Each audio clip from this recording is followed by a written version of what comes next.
It usually buzzes for a while when it first starts, but just bear with me because it will stop very soon. A couple of minutes late. Got the bags under the eyes. Oh, that's dreadful. Sign of not sleeping. Oh, dearie me, I should be so glad when I've moved. All this hassle is getting me down. Hi, Nathan. I'm just explaining away the big bags under my eyes. Oh, shocking. It's putting years on me. Hi, Chris. I never want to move again. Never, ever, ever want to move again.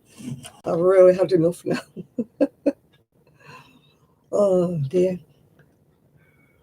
Oh, it's too hot. Too hot to drink. Hi, Sandra. Hello. Hi, Ethan. Oh, well, what's going on in my life? Nothing much. Oh. Except I am so tired. Hi, Connie. Hi, Ella. Hi, Marshall. How am I? Tired. Tired, Ethan. Very tired. I can see the bags under the eyes. They're getting worse, aren't they? I'll be having plastic surgery soon if this doesn't get on. Oh, thank you very much, Phil. Hi, Teresa. Hi, Marsha. No, you're right there. Moving is absolutely no fun whatsoever. I'm really, really fed up now. Oh, Crochet Rocks has made a video, and Little Drops Are Wonderful has made a video. No, I had a surveyor come in on last Thursday. 2 hours he was here, all the doors, all the windows wide open, taking a million photographs of the roof. Then he was photographing down the street. Why? What's down the street got to do with my house? Oh, it was just a nightmare. He was worrying me. Hi, Denise. He just kept going, you know. I know they're not supposed to look excited, but I mean, he was making me have the creeps, you know. I was thinking, oh my God, my roof's falling off or something dreadful's going to happen the way he was looking at everything. I'm sure it'll be fine. But it just makes you very nervous, doesn't it, about what they're going to say. It's my home, it's my castle. I don't want them saying, you know, something negative about it. Ooh. So, and I've got an electrical surveyor coming on Thursday, so that's another delay. Maybe I'll get there before Christmas, who knows? Been packing up my summer clothes anyway, so they're all packed up now. My son and daughter-in-law got a freak when they see how many clothes I've got. When you think I've got rid of a pile of them. Oh dear. Hi Marsha, if I didn't say hi to you before. Hi Teresa. I'm behind with all my hellos, yeah. It's funny, that little bit of hair is merging in with the picture behind, so it looks like I've got a big fuzzy whisker sticking out. Oh dear. Oh gosh, heaps of rubbish I'm finding, Chris. I'm like, what the heck's that, you know? Why did I keep that, you know? Stuff from the way back of the cupboards, yeah. Yeah, I've been packing up some crockery, you know, my best crockery like you keep. And I'm finding all sorts of things at the back saying, when did I get this? What's this for? What did I buy that for? I haven't even got to the saucepan cupboard yet. Or the ordinary crockery. I'm only packing away the best crockery. Hi, Squirrel. Squirrel Raid. What do I call you, Dallas or Scratcher? Or what do I call you? It doesn't sound very nice calling you Scratcher, does it? I'm sure you've got a proper name, Dallas.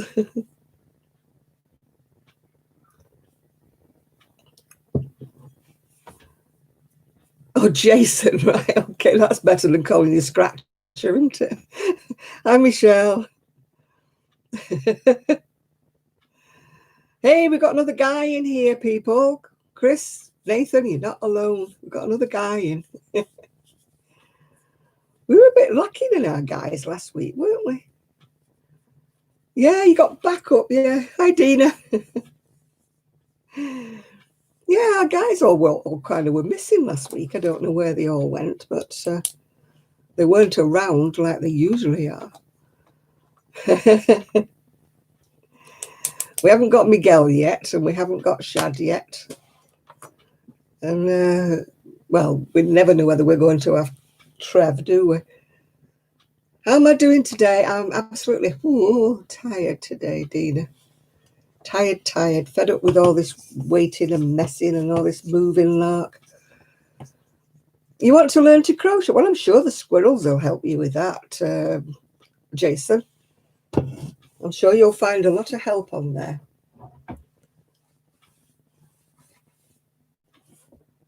I'm sure the squirrels, you'll all help Jason, won't you, learn how to crochet? Yeah?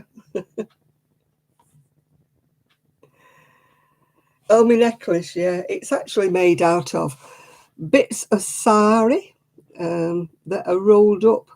I don't know if you can see on that. It's one of those what you buy, to help the people in whatever country it is, yeah. Yeah.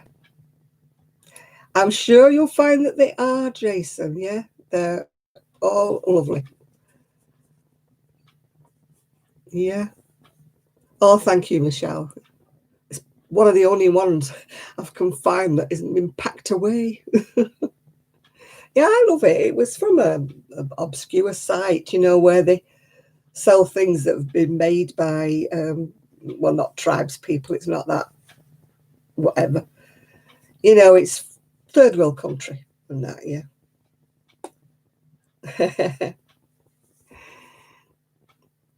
Yeah, you'll help him, won't you, Marshall? Yeah.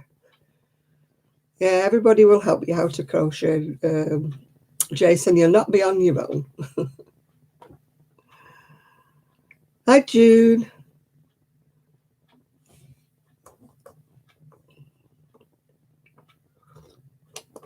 But YouTube is a fantastic way of learning how to crochet. There's so many great tutorials out there.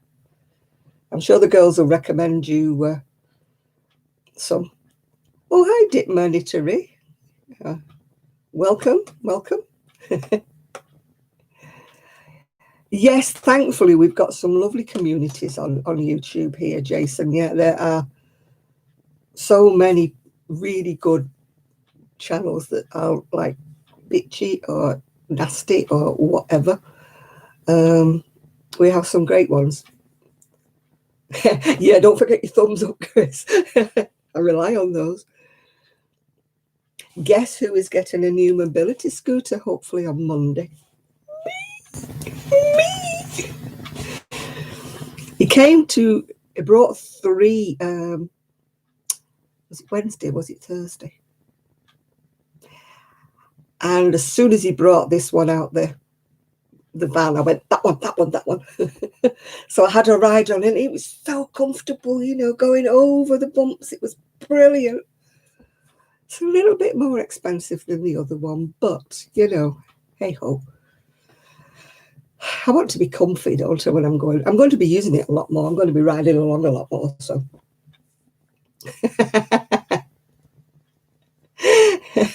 A cow catcher on the front. I might need a snow shovel, you never know. But it's not supposed to snow much at the seaside, so yeah.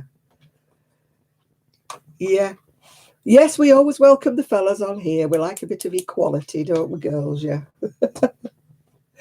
Yeah, we don't want to be a totally female channel. We like all the men on here.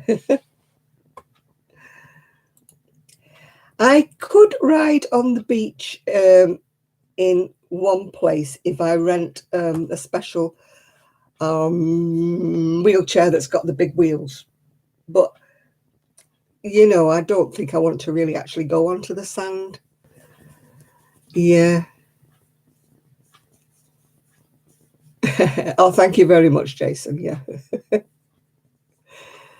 I think we all subscribe to that feeling. Yeah. We are all loved in our own way. I'm sure of it. Somebody loves us even if we don't know it. I feel very blessed, actually. Very blessed. I've been very, very fortunate during my life to have some magnificent friends. Some are still friends, although they're not close friends anymore because they've moved or we've moved on and we've separated, or, but I still would count them as my friend. I've recently got in touch with a friend I haven't spoken to for about 20 years, and we just picked up with our conversation like we have never been apart. I mean, that is what you call a good friendship. When you can do that, you can let 20 years go by and then suddenly start talking, and it's like you've never been apart. Yeah. Well, Sue sends her love, by the way. She phoned me today. She's doing fine. Yeah. Hello, Bridget. So she still remembers everybody and she says hello to everybody. I still can't persuade her to do a video. I think that's a lost cause. Yeah. I did speak to Kelly as well, but she's feeling very tired, but she's not as bad as she was. Yeah. So hopefully she may come on here. She may chip in. Hopefully she does. Yeah. Hi, Pauline. Hi, Dina. Hi, Ditmer. Oh, whoever I missed. Yes. Yeah, the virus has spoiled a lot of the face-to-face contact, hasn't there? Yeah. But you can still stay friends thanks to I mean, it would have been so much worse if we hadn't got internet, wouldn't it? We couldn't keep in touch with people at all, unless we wrote them a letter. And let's face it, we none of us do that, do we? Yes, there's phone calls, and we always mean to phone people, but we don't, do we? You get worried about the mobile bill. If you're chatting for an hour, you're thinking, oh my God, I'm on my mobile. I mean, we're not the same in the UK as you are in the US. I don't know whether you still have it, but I used to understand that you got free calls if you were in that little locality. I mean, we have to pay for every call unless we're on a special toll, where you get so many free calls, or so many minutes, I should say, rather than so many free calls. Yeah, I won't be having a landline. Hi, Esther. When I move, I'm not having a landline anymore. I'm just going to stick with a mobile. It's just extra added expense, isn't it? So, all calls. Yeah, I'm thinking about old movies. Where they used to call local for free. That's probably very old. It's just the impression I get from watching old movies. Hi, Ellen. No, it's not particularly a new one. It's just one I found. Everything's been packed away, so it's like hunting through trying to find something warm to wear. So you may see me keep rehashing the same old cardigans because everything's packed away and zipped up and I don't know where anything is. I mean, we were going through the outfits, me and my niece, today because she was helping me pack. And I was saying, just leave me things that I don't have to have a cardigan with. If it's sleeveless, pack it away. If it's flimsy, pack it away.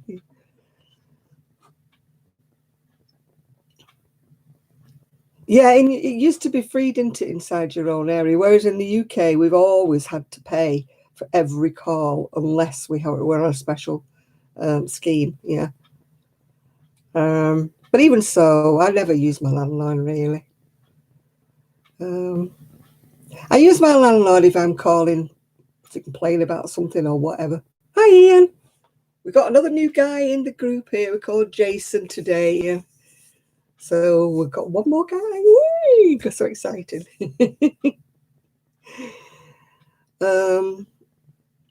Yeah, I rarely use, and I don't know why, because every time it rings, it's always somebody.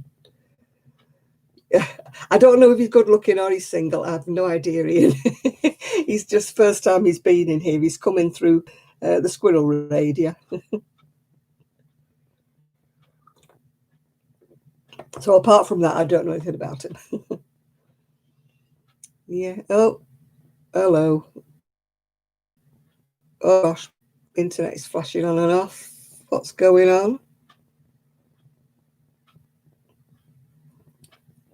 Oh, right. Oh, you're making for Christmas? Oh, I can't even think about Christmas, Bridget. Can't even think. Well, I had a landline from being about 12, but it was only because we had a shop. And it was no good to me anyway because I didn't know anybody who had a phone. So I wasn't like teenagers, like hogging up the phone because I'd got nobody to call. My friends occasionally used to call me from a call box, because I did have a phone. But I could never call them, yeah.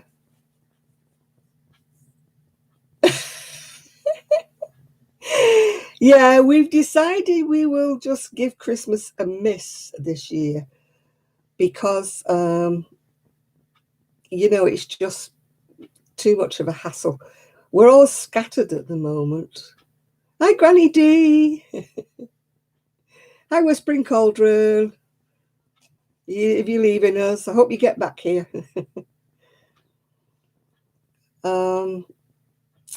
My sister-in-law's down Devon. She went down there. Hi, Kelly. Kelly's in the house. I'm going to say hello to Kelly before she vanishes again.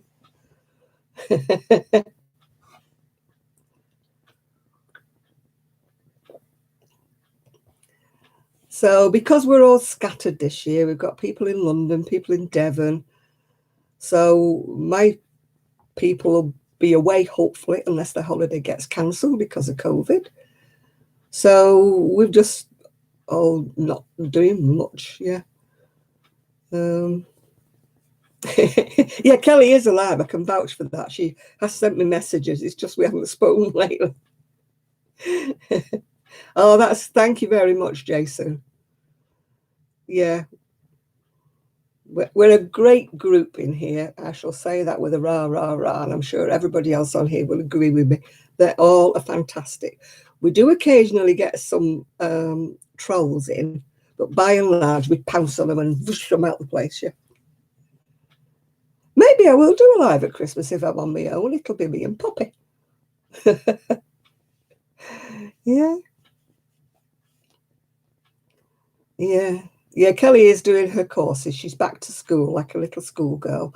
She's doing all her courses. Yeah, all of us, whichever group we're in. I mean, like there's a few groups in there. There's like Jill's group. There's Granny D's group. And they're all great groups. We don't have any messing about usually, do we, girls and people? I think it's nice when we can have groups like this, like ours. I don't mean mine, I mean ours, that, are good. Yeah. Yeah. I mean, I've never quite made it to one of Granny D's lives yet, and I still haven't made it to one of Jill's lives because it's all at the wrong timing for me with being in the UK. But, I believe that they're great channels. I know it's no mixing of this, no mixing of that. I mean, my bubble consists of my niece, my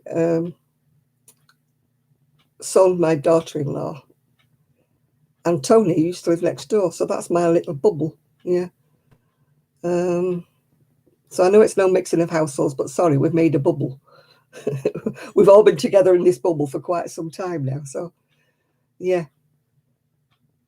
I mean, when people come in, they've got to wear masks now. I mean, my surveyor, when he come, I had to open all the windows, all the doors. I was blooming freezing. And while I was waiting for him to come, this absolutely gorgeous cat came wandering in. Beautiful cat. It was white with pale grey and had a little collar on with a bell, and it was such a sweetie. And I went, oh, hello, and it was really friendly. It just had a sniff about and then it went out again. I think it's somebody's cat called Eric, yeah. Well, if you find a rich husband, Kelly, can you ask him if he's got a father or an uncle or somebody? No, I'm not. I'm not bothering much with Christmas at all this year. Not at all. No, I just can't get enthused about it because, with a bit of luck, I'll have moved by then. Fingers crossed. I hope I'm not still here for Christmas. So we'll be just like camping out. It'll kind of be all a mixed mess because I've ordered my bed though. went to IKEA, or IKEA, as they keep telling it on the television. I still call it IKEA. It'll be IKEA to me all the time, not IKEA. And I ordered my bed. So at least, hopefully, if I do move, I'll have something to sleep on. If I've got no furniture in the house, I'll have something to sleep on. That's all that bothers me. Oh, there was some fantastic furniture in IKEA. Oh, I could have spent an absolute fortune, but I was just single-minded. We looked at other things, but I'd gone to look for a bed, and that's all. I honestly thought that I would, and the way I feel now, Ian, I might still go leave the house in a box if I don't get this sorted out. My nerves are like... So I might be leaving it in a box if I don't. Oh, dear. Yeah, you have to keep older people the same. Holidays just won't. I mean, for kiddies, yeah, kiddies will enjoy their Christmas because they won't realise it's different as long as Father Christmas comes or whatever. You know, they only want mum, dad, don't they, and the toys anyway. They don't care about anybody else calling. So, I mean, Christmas is never the same without little ones. And our little ones will be all over the place. I mean, I've not made a bubble with any of my great-grandchildren, so I kind of... oh, hi, Shad. So I won't be seeing my great-grandchildren at Christmas because of, you know, the COVID situation. I won't be seeing my niece's children because they're in London because of the COVID situation. So my Christmas will be child-free, apart from my furry grandchild, my little Poppy. I don't think I need to make a bubble with Poppy, do I? You know. Yeah, I think there will be quite a few people who are going, whew, don't have to go there anymore. Yeah. Don't have to go and see grandma, granddad, or wherever, yeah. No, I think Christmas will be Christmas next year, not this year. I don't think many people are actually in the mood for Christmas this year. Everybody I've spoken to is like, well, you know, it's not going to be the same. And, you know, you can't have people coming and going, can you? You can't have visitors. Hey, Brandon, hello, how are you? We were only saying the other day that we hadn't seen you for a little while. Are you okay? We're getting lots and lots of guys in here. It's great, yeah. The guys are in town today. It's not just us ladies.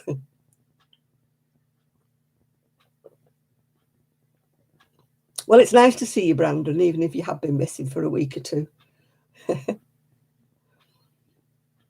Yes, so I hope everybody's okay. Yeah. Nice to see all the guys in, isn't it, today?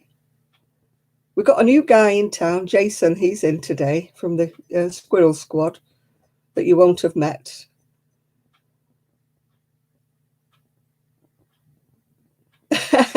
You're not supposed to look at yarn online, Granny D. What happened to our... well, I'm sticking to mine, actually. My yarn has come back from the storage unit, so it was like, whoa, it must have multiplied. Because there's more come back, I'm sure, than what I sent. I'm sure there's more.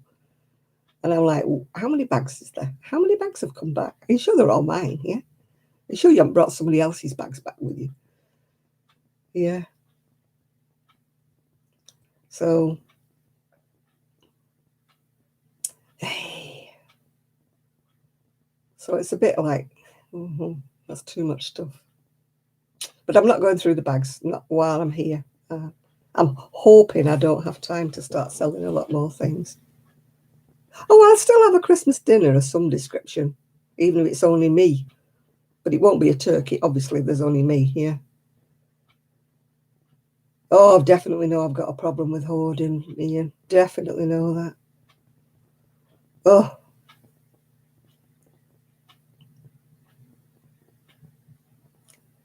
Yeah, I'm getting a shed. I'm getting a shed, and then it'll be up to me to put it all into. I've seen some lovely shelving units in IKEA, little square cube things like that. That I'm looking forward to.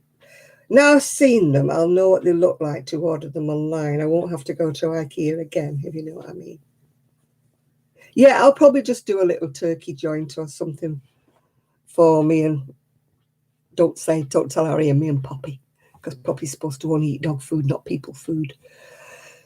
But it's Christmas. Poppy will be sharing turkey with me. It's Christmas. You can't leave your pet out at Christmas, can you?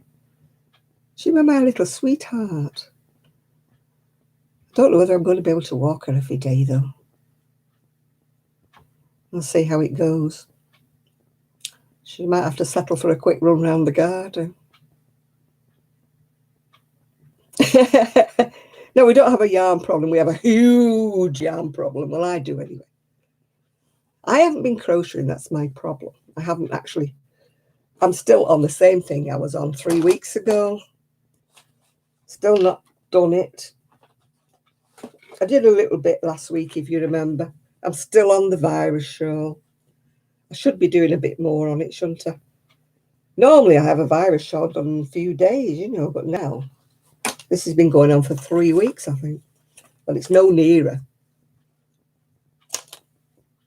Oh, my son is absolutely whiz at IKEA stuff. Yeah, he's a whiz at stuff like that.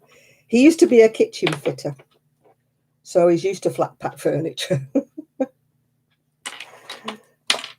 Because my shed will be flat pack as well, so yeah. But that may not be in existence until, you know, the new year. I don't know. I'm not even thinking about that. He's only one man. There's only so much he can do before he goes away, isn't there? So I'm not even realistically thinking about everything like that, yeah. I'm not an impatient person. Except with his blooming solicitor. Driving me mad. We got a snotty email off her the other day. The people we're buying a house off, they said their solicitor phoned up and said they hadn't heard anything for over a week or over a fortnight. Where were we up to? So my son inquired what was going on, and we got this snotty email back saying she hasn't got time to email them twice a week with every little update. She just lets them know when there's something important that they need to know. And I'm like, huh? That's what we're paying you for, missus.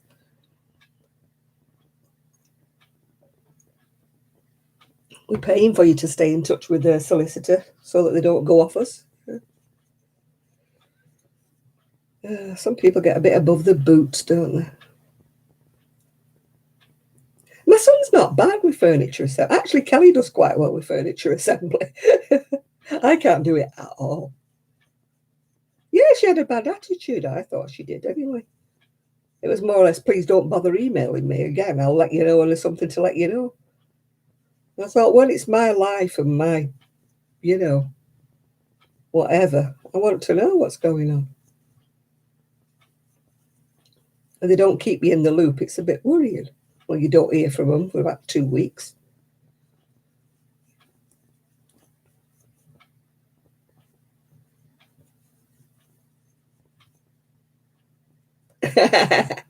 That's very good of you, Ian, to remember you've got 5 things on the go. I've only got 2 things on the go. Well, actually 3. But one I think is just hibernated so long you can't call it one. I think you call it like dead as a dodo, one of them.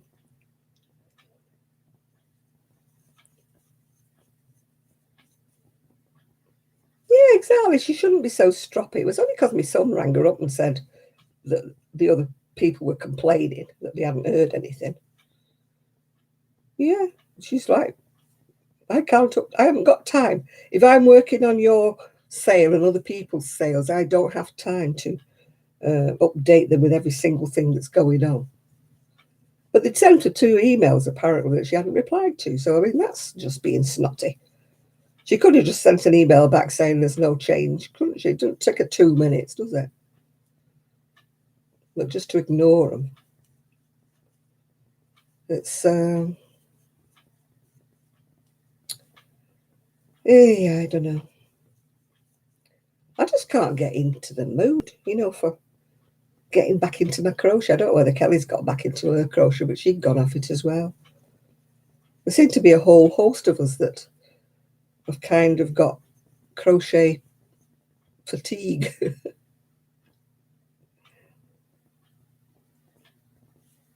Yeah, she's not doing it for free, is she? She's getting paid at the end of it.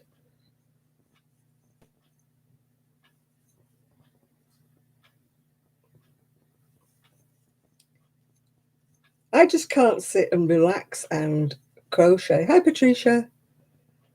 You know, when I've got so much to think about and so much to do, yeah. Wow, you finished something, Kelly. You're better than I am.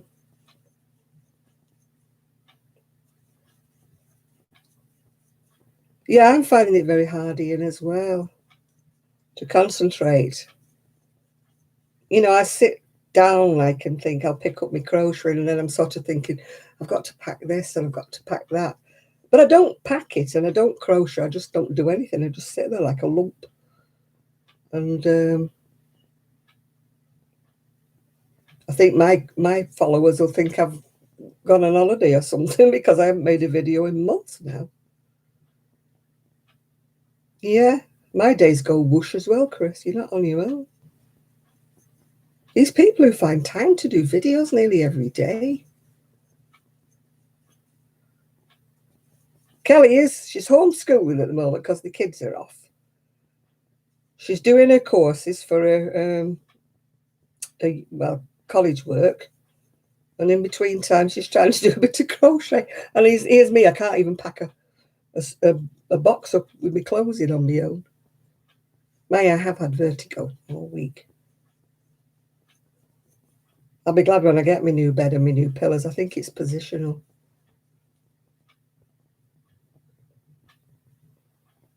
Yeah. I don't know what I'll do when I can't think of anything to say, Dina, on a video. I've been reading books, funnily enough, and I haven't read books for ages. Whee! Ian, you keep going. 2 more rows. Woohoo! I'm not on my own because Sue was saying that she's not picked up a crochet either. Seems to be like a general pandemic at the moment that nobody seems to be doing much crochet. You've got 35 videos. I mean, I've got loads, Dina, but they're all from before. Apart from my lives, I can't remember when I last made a proper video. I might make a quick video if my scooter comes on Monday. Won't be me on it, it'll just be my scooter. That will be the principal actor. You know, it'll just be showing you around my new scooter. I haven't got anywhere to sit actually at the moment because I got rid of the chairs I usually sit on. They went to the tip because they were falling apart. So I needed the space to put my boxes in that came from the storage unit. So the chairs had to go. So the chairs you normally see me sitting on when I'm doing a video are no longer there. So I don't know where I'd sit. I look like a house of hoarders. I just look like, and I mean the knitting machine's in the front room because I thought a woman was going to come buy it and then she let me down. She never paid. So 2 people let me down with it. 2 people had sold it, so I thought, but they never came for it. So it's still in the front room. Hey, BB. Yeah, I'm okay, sort of, yeah. Hi, Ray. I wish my great-grandchildren wanted things crochet, but they don't, so.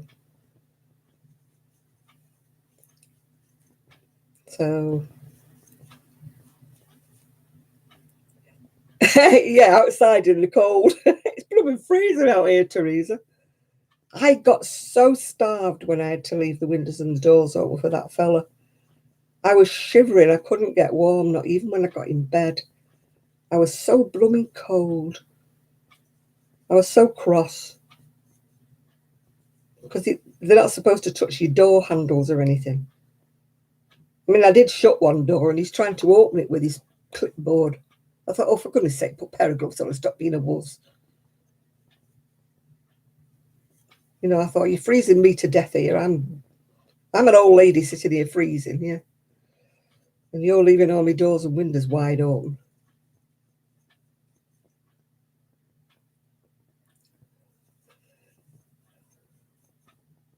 Oh, thank you, BB. It's one of the only ones I could find, actually. I could find this one and a pink one. Oh, it's a super duper one, my dear. It's really high sprung. Woo! Yeah, you go in there, you can get them 2 rows done. Yes, he wore a face mask. But he didn't have gloves on when he was outside. He put them on when he came in. But they weren't like, you know, safety gloves. He just had gloves on. And I'm thinking, you know, you didn't have those like surgical gloves on or anything. He looked like Darth Vader. He had a face mask on with 2 like metal breather holes either side. You know, he looked like he had a gas mask on.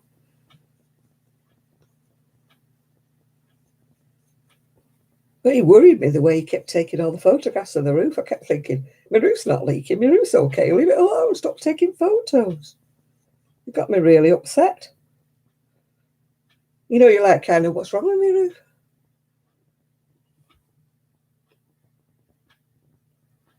Yeah, I had to get me my flu injection, and she had a mask on and then one of these big plastic things over it. She had an apron on and gloves. She didn't have a, you know, a suit on or anything. And I went to put my coat down on the chair, and she goes, no, you can't put your coat down. So I'm trying to juggle my coat, like, and give her my arm. She says to me, this new vaccine will make your arm hurt. Because it's a different strain than what you've had before. I thought, right, okay. Nothing at all. I don't know whether I'm immune to them because I never have a reaction. Other people say, oh, this happened, that happened, the other happened when I had my injection.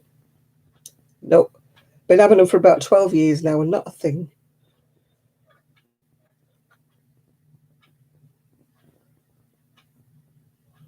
Yeah. So I'm still waiting for it to hurt. Oh yeah, they took my temperature when I was there going through the door. And then they'd mapped out all the floor into squares and going, you stay in that square, you in that square, you in that square. I thought, blooming heck. It was the nurse who normally does my diabetes. And I said, I've been trying to, you know, book a diabetes appointment. She said, oh, you can't book them online. You've got to go through something, my GP or something. So I thought, oh, I can't be bothered. I'm moving anyway. I'm sure I'm okay. I've got to have my blood pressure done and my diabetes checked. But I'm not going through all that bloody rigmarole. You phone up the GP, you've got to listen to half an hour of them. If you have COVID, don't come in. If you have this, don't come in. Kelly's on here, BB, if you say hello. She was there a minute ago, unless she's nodded off. Kelly, are you still there? BB wants to say hello to you. Or have you nodded off? Honestly, Paul, it didn't hurt at all. I never even felt it. It felt the little jab when they stuck the needle in, of course. But when she said you're going to have a sore arm, I'm still waiting. Yeah, well, hopefully. God only knows when I'm going to move. With all the wranglings with the solicitors. There's 3 lots of solicitors, isn't there? And I don't think any of them are talking to each other. So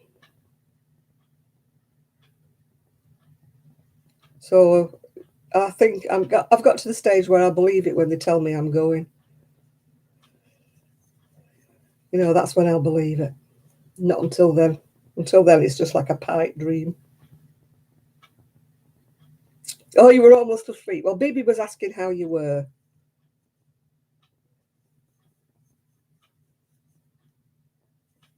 So you can't nod off till you said hello to Bibi. Then you can nod off, we'll let you.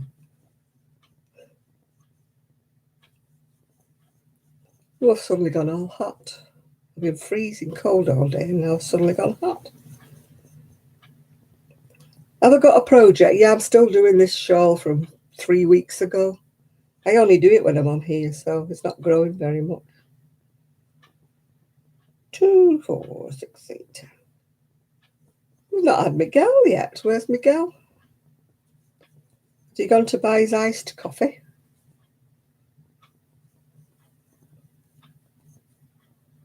Shad popped his head in, so...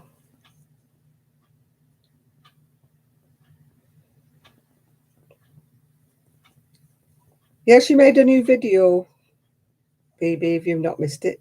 If anybody else has not missed it, or missed it, Kelly made a video.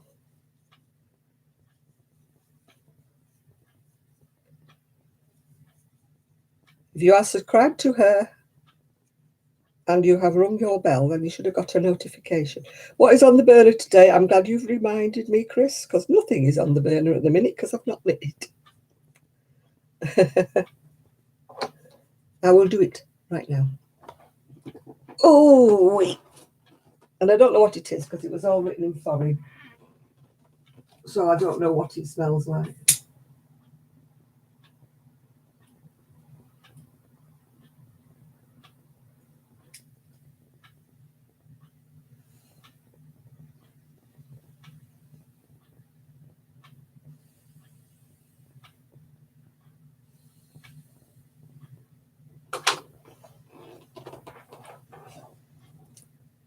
I was reading on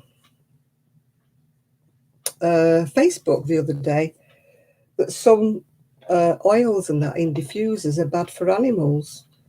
I'd never even given that a thought. Mind you, I've not really been burning incense when I had animals. I'll have to think about it when I, get living with Poppy.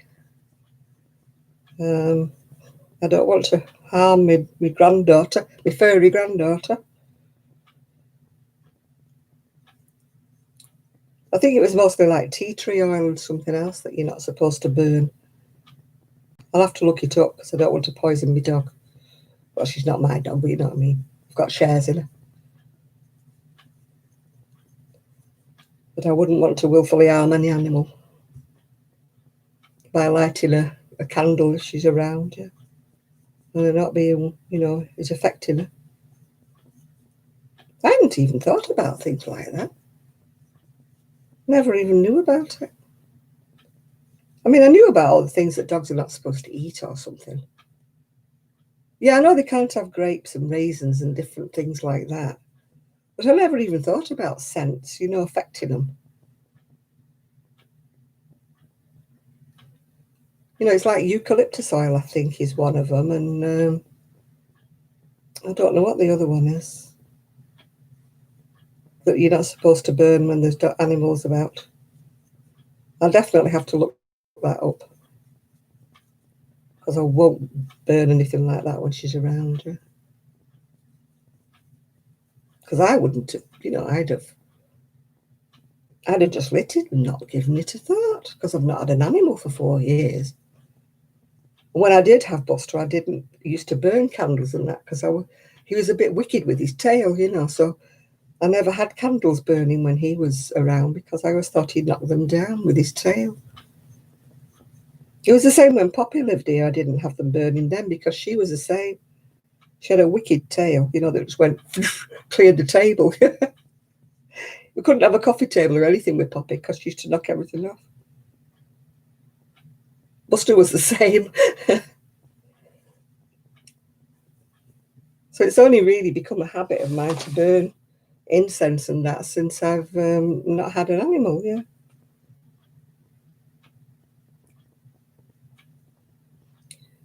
Oh, it's amazing the things you don't think about. You're going to sleep now, right? Night, Kelly. I hope you're feeling okay. Hope your headache's gone.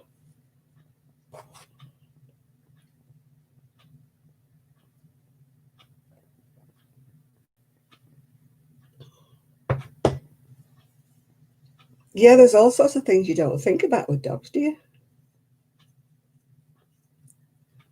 I mean, I never used to think about it because I suppose all the stuff we used to use years ago was not toxic to dogs. You know, we used to use like the just Dettol and stuff like that in the washing up water. We didn't have all these newfangled things with chemicals in. Every time you turn the telly on, there's something new to clean your floor with, isn't there?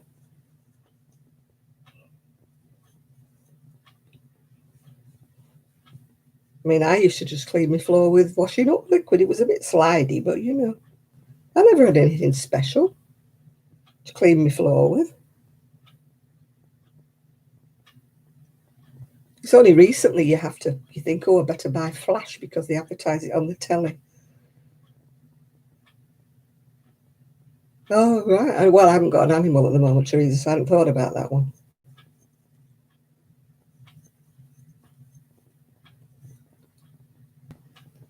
Oh, God, that dog.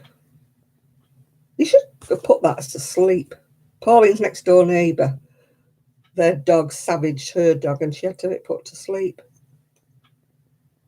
Yeah, the dog's still there. He said he'd put it to sleep, but he hasn't, obviously. I hope you mended the fence, Pauline. I need to sort out buttons. I need to sort some out for you and some for another friend of mine. I haven't been in the garage yet. I need to.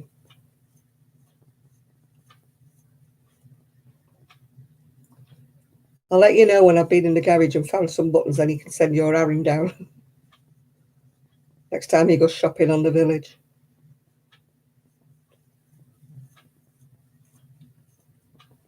Oh, it's this fence. Well, he's never going to get repaired then, is it? I think I'd put something there, even if it's on your side, even if it's only a bit of pallet or something. Stop it coming through again.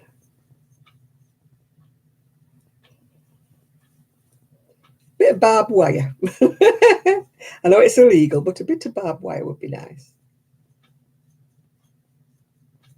It wouldn't come charging through then.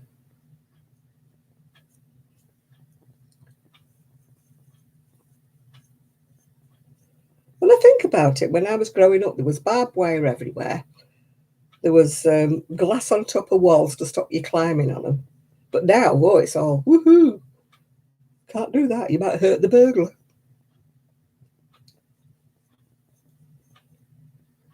They might tear the skin on it and it'll, you know, they'll sue you for damages. No, they shouldn't be in my house in the first place. Where am I moving to? I'm moving to Fleetwood. And I'll be there with my son and my daughter-in-law, of course, obviously. If we ever get around to moving. It's dragging on a bit.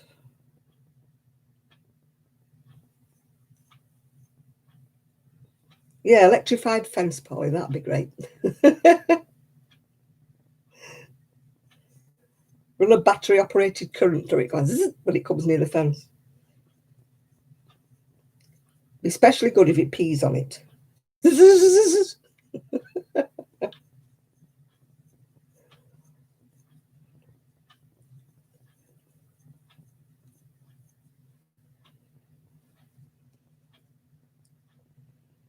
What are you doing, Jane? What are you doing? That does not look right. 2, 4, 6, 8. Well, it is right, so. That's because you only missed one at the front when you should have missed 2. Because you're stupid. You're not thinking about what you're doing, are you, Jane? There you go.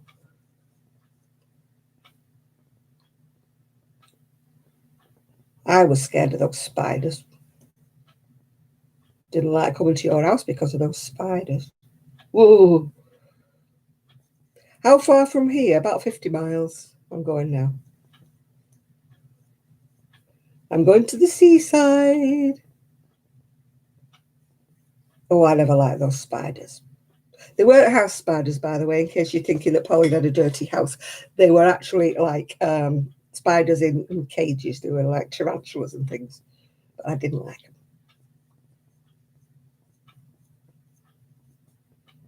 They were not my cup of tea at all. I could just about stomach a lizard or something like that. Snakes, no, I'm not keen. Not keen on snakes. Yeah, I'll be further away from Kelly, but Kelly's moving as well. Not near me, unfortunately. She's moving the opposite direction. Why is it all my friends want to leave me and go places unknown? Yeah, Kelly's hoping to move sometime. Probably be the new year, though. Yeah, I'll be far away from Kelly, sadly. But Princess Charlotte likes spiders. Well, she's on her own with that.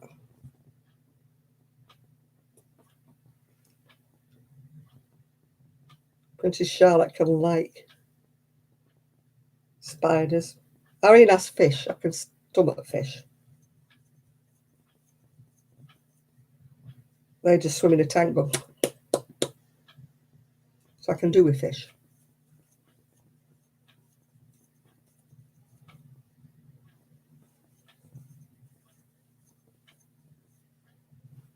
Kelly doesn't know yet. She's hoping to move to somewhere in Bolton, I think, but she doesn't know. It's all in the air yet.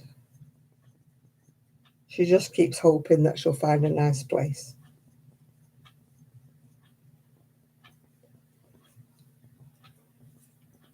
Yes, I had my fish today. My fish shop's opened again. Apparently somebody had been in that was tested positive for COVID, so we had to, close the shop for 2 weeks and deep clean. So I suppose we have to be very careful, but it was so annoying. I mean, it could be that the person who came in didn't even know they had it at the time. I mean, I'm sure nobody would willfully go into a shop knowing they had something. Although I don't know, there are some very selfish people knocking about.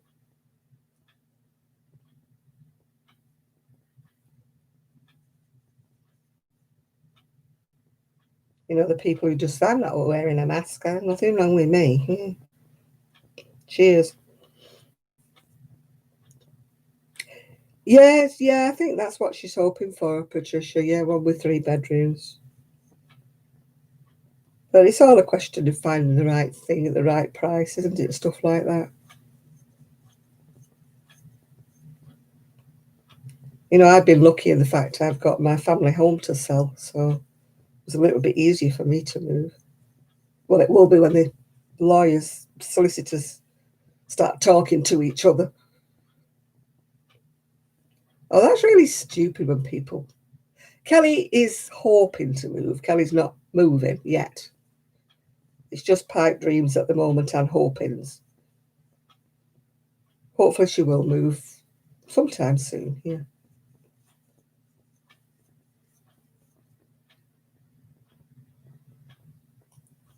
But she hasn't got anywhere in mind.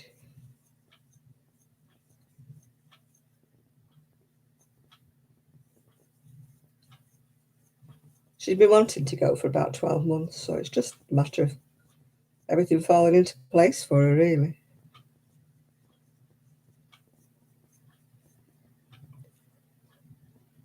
Oh, there's a lot of people over here that won't wear masks. But a lot of the stores are stamping down on it. They won't let you in unless you're wearing one. They've got these hand sanitizers, by the doorway. So you sanitize your hands, you put your mask. Well, you've got your mask on anyway. Sanitize your hands in case you're like touching food while you're in there. Because you don't always want the first thing you pick up, do you? It's like me, I have to look for the dates because when I buy for like a week. I don't want something that's going to go out to date the day after. I need to look for the ones that's got the longest dates on. So you do have to touch more than what you're actually buying here.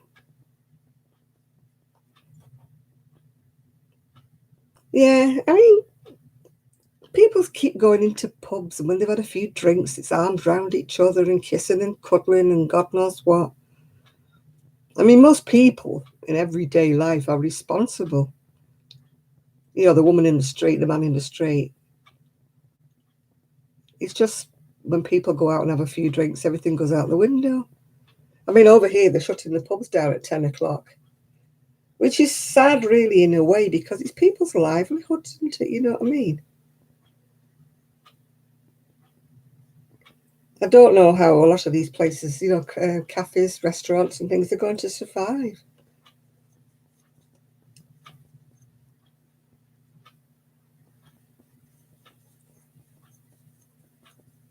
You know, and they're closing the restaurants down. I mean, a lot of them won't recover. A lot of them will close down full stop and then they won't be opening again. And then people will be moaning. But it's their own fault if they just adhere. People say, no, it's against my human rights to have to wear a mask, blah, blah, blah. No, it's not. Just put one on and shut up, yeah?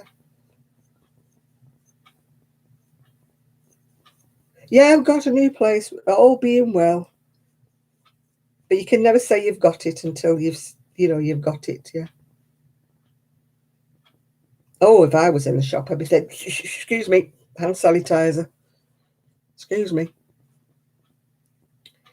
If everybody did as they were told, I'm sure it would just die out.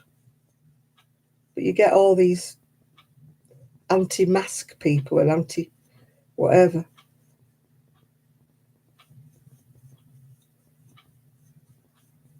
Yeah, it's a bungalow, BB, all on one floor. Bungalow. I don't have to go upstairs to bed anymore. No, exactly. They only think about themselves, you know. I don't want to wear a mask. It's my right not to wear a mask, blah, blah, blah. What about the other person's rights? What about the person that they're breathing on? Some old lady, you know, what about her rights? She's got rights, yeah. I mean, China's not always worn masks, but whenever you see pictures and films of China, they're nearly all wandering around with a mask on, aren't they? Is it China or Japan where they do that? Long before COVID, they were always wandering around with masks on. I think it would just stop it dead in its tracks if everybody just adhered to the rules just for a little while. We're not asking you to do it for the rest of your life. You know, it's just, yes, it's inconvenient. Yes, it's not nice. Yeah, it's not nice for me because I'm like on my own and I get stuck in. It's not nice for me. The people can't do without a drink and can't do without. Is it Japan where they all wear masks? Yeah. But I don't know why they get along this. It's against my civil rights. No, it's not. We're talking basic common sense here, nothing to do with your civil rights. I have a right to choose whether I wear one or not. No, you don't. Get it on. Shut up.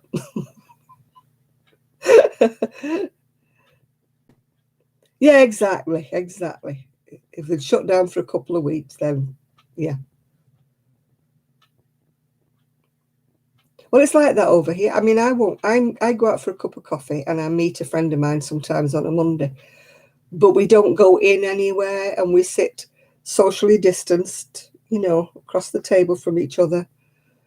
You know, we don't, you know, they do table service and things like that, and you use your card and you just tap your card.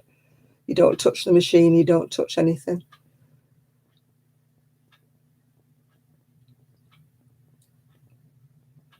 Exactly. You know, I've got breathing difficulties. I've got asthma. I've got, you know, sleep apnea and stuff like that. But I don't find it difficult to wear a mask. I can still breathe as badly as I do anyway. You know, I can't understand why they people say, "Oh, I can't breathe with it on." I thought, of course you can breathe with it on. It's just a piece of cotton, piece of material. It's not a gag. It's not like putting duct tape across your mouth, is it?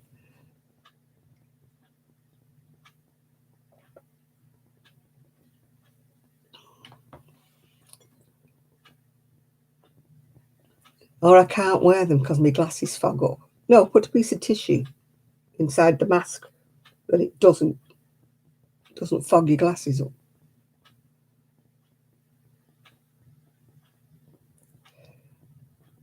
Hi, Jeannie. Well, I'm glad you had a lovely sunny week in Devon. My sister-in-law's down in Devon at the moment. She went down to see her sister at the beginning of COVID, and now she's stuck there.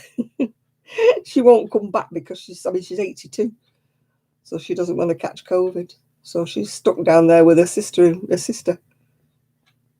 So I'm glad it's nice and sunny for her.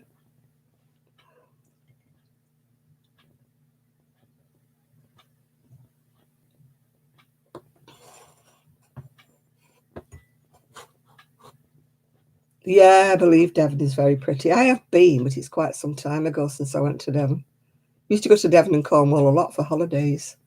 It's very pretty down there.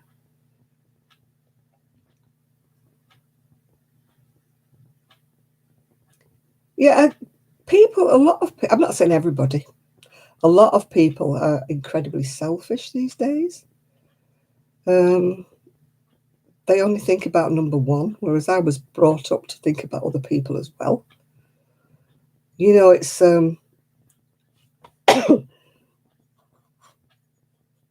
you know, I've lived through pandemics. I've lived through bird flu, Asian flu, God knows what flu, and everything flu. I think more people died from Asian flu or whatever it was.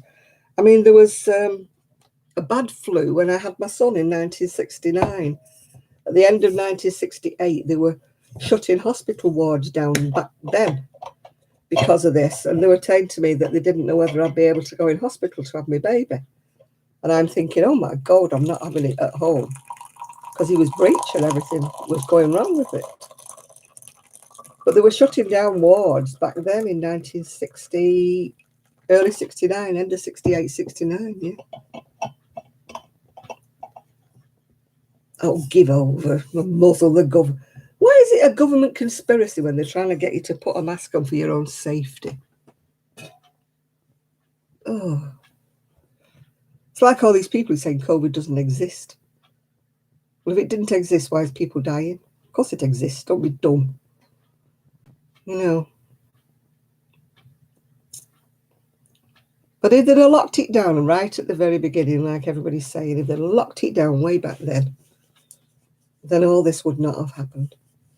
But people were too slow to jump on it and say, right, poof, lockdown. Yeah, it's lovely. I've got a new flask. It's really nice. Yeah, really nice. Yeah, that's the anti-vaxxers, isn't it? I'm not starting on that because you cause a lot of trouble if you start on that situation. But a lot of people are going to die with measles and things like that because of it coming back, because people don't have their children vaccinated. In my day, you didn't have a choice. It was just like, roll your arm up, boom. In it went. Same when my son was little, he didn't get, do you want him to have a vaccine? It was like, roll his sleeve up, boom, there he goes. Yeah, polio and stuff like that. We didn't get a choice. Everybody just did it.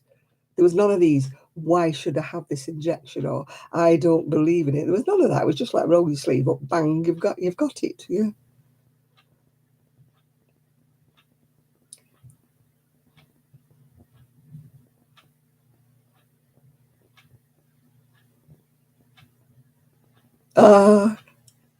I will be in striking distance of Lollie's little wool shack.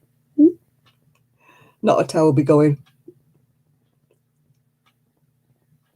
I've had scarlet feet. I had everything going known to man when I was little. I started school at 4 and I never went again properly until I was about 6, because every time I went back, I came back home. I had measles, chickenpox, scarlet fever, scarlatina, mumps, whatever. I had it all.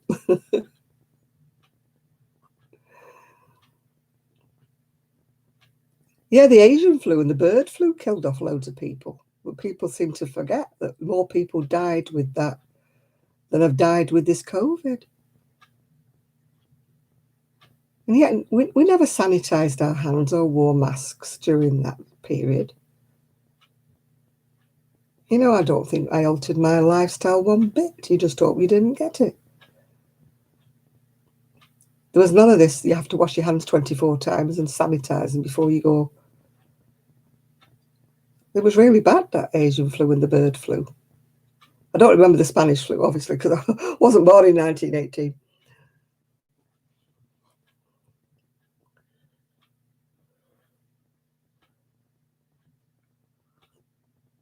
Thank you, Dawn. Yeah. I would like a breakdown of how many people that died were absolutely healthy before they caught COVID. I'm not saying anything against obese people or anything like that. I'm just saying how many people were ill or were not healthy. That's what I'd like to know. It's made out of saris. It's all pieces rolled up. Shad and I got it from one of these sites that help people in third world countries. Yeah. So that's what it is. It's just pieces of sari rolled up. And even the beads are made out of saris. Yeah. That's what the necklace is. Yeah, I do. A flash. It's only my necklace, a flash. Don't flash anything else. Hi, Marva. How are you today? Yeah, if they've got COVID, they put on the death certificate that they died from COVID.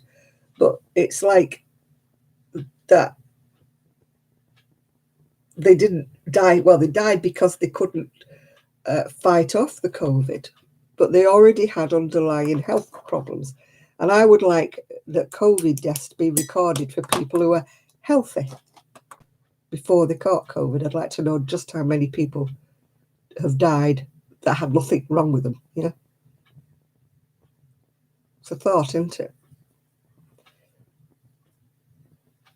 I know that people do catch it when they're remarkably healthy, but I would only like to know those statistics, not the statistics of everybody who was poorly, was elderly, as you say, was obese. I know it's awful to say people are obese, but it is a factor. You've got to, I mean, I'm obese. You've got to think that, you know, it is a factor that I'm more at risk because of my weight problem. Yeah.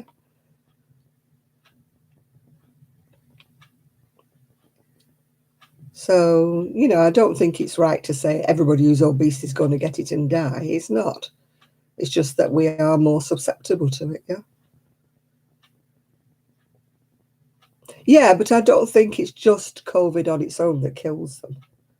I think a lot of people are elderly and on their way out anyway. You know, they've got a debilitating disease that they would die anyway. COVID doesn't help yet, I know.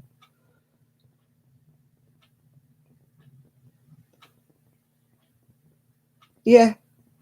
Yeah, I can believe that, Sandra, yeah, that they put COVID on everything these days.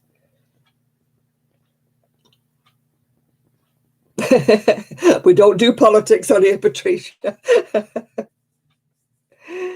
Yeah. That's one thing we don't do. We like to stay nice and quiet and calm. We can argue about things like COVID, but we don't argue about politics. Politics, religion, what is it? Race, sexuality, colour. No, they're all banned on this channel.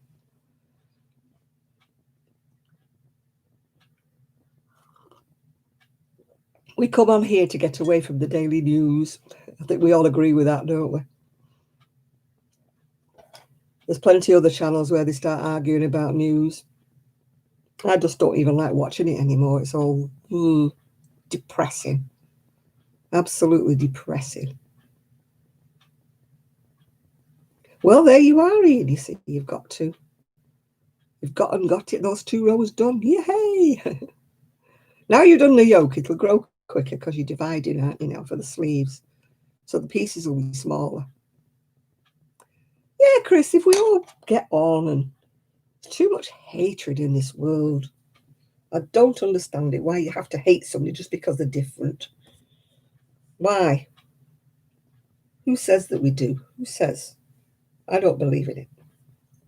Why do you have to hate somebody just because they're not exactly like you? No, I don't believe. It's all wrong. People are people.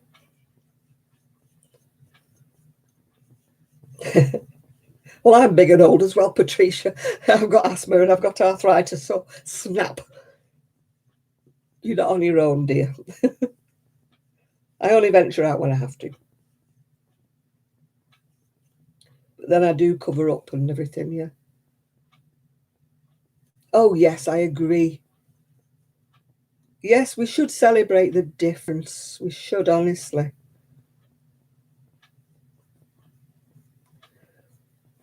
Well, I'll let you know when I finally move, baby. I'm not even thinking about that anymore now, yeah. Yeah. I think we do get on well. We're a very great variety on here. I don't know what colour people are in here and I don't care. Yeah. It could be purple for all I know. And your religion, I don't care. We just all get on this channel and I think it's brilliant that we do because there's no hatred for anybody on here. If there was, they'd have to leave, yeah. We don't stand for it, do we, girls and boys? Nope.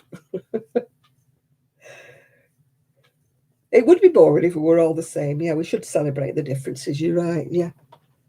Yeah, I wouldn't want everybody to be like me. It would be very boring if everybody had the same opinion as me. It's...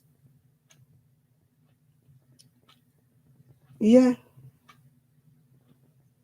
Yeah, I'm always scared of saying anything because no matter what you say, you get somebody who disagrees and starts spouting their mouth off and stuff like that. I just don't want to get involved in that. Not because I'm not interested, I just don't want any arguments. There's too much in. I've got enough going on in my life without arguments, without rowing about who's this and who's that and who's the other. No, couldn't care less, yeah.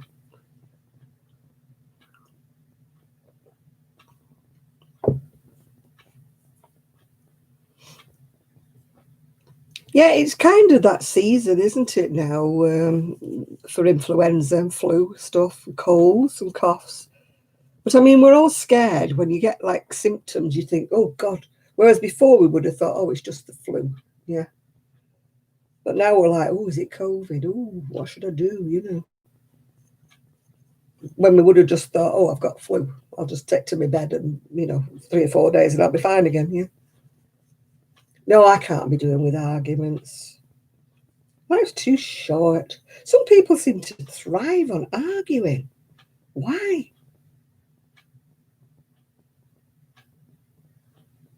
Miguel's fallen. Oh no. Hope he hasn't fallen on his shoulder.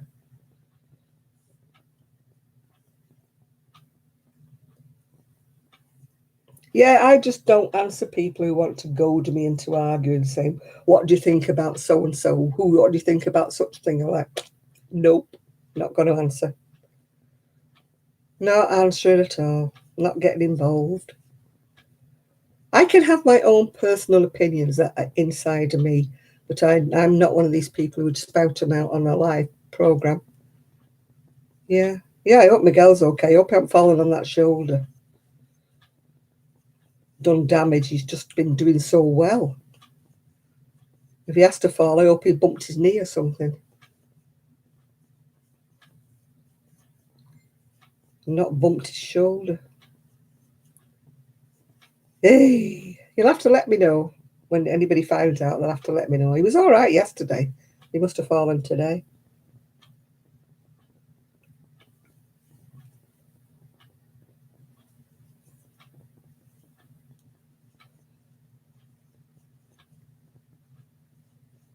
Yeah, I've got screws like that in my back, Chris. It's funny, not funny. Last time I had an x-ray, this woman said, oh, she said, what a lot of impressive metalwork you've got on your back. He fell down his front steps. Oh, God, I hope he didn't land on his shoulder, like I said. I hope he landed on his knees or something. Didn't put his arms out to save him. Otherwise, he could undo all that work.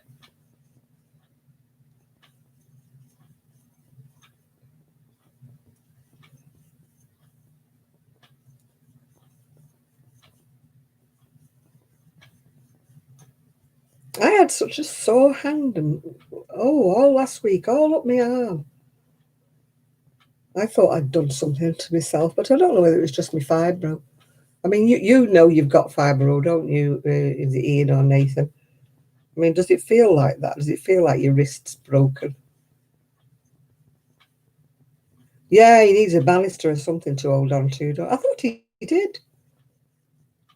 Probably was carrying, wasn't holding the banister.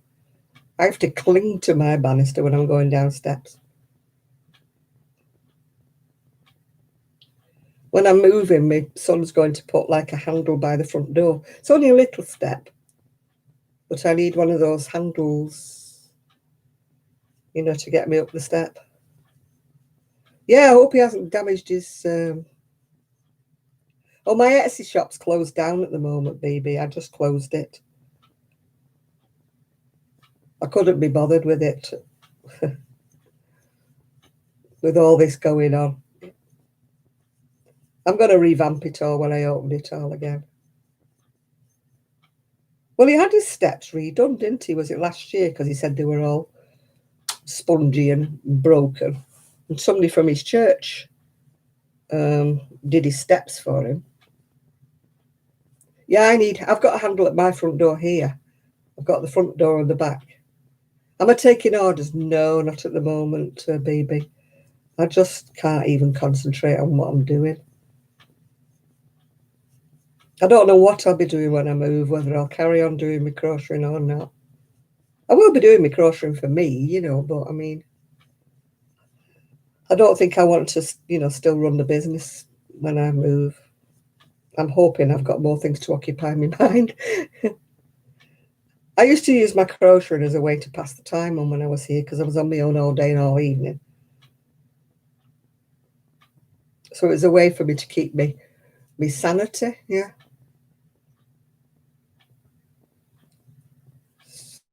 So, but I've got like the seafront, I've got my scooter, I've got my dog.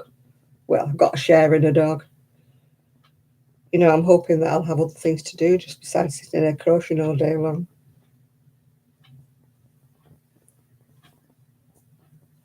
I just did it, to, like I said, pass the time on, really.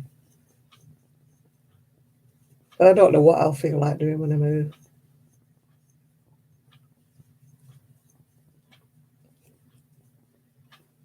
Oh, YouTube is just telling me that my channel is live. Thank you very much for telling me that, YouTube. I really wanted to know that. Yeah, I hope he didn't land on a chicken as well, Shadia.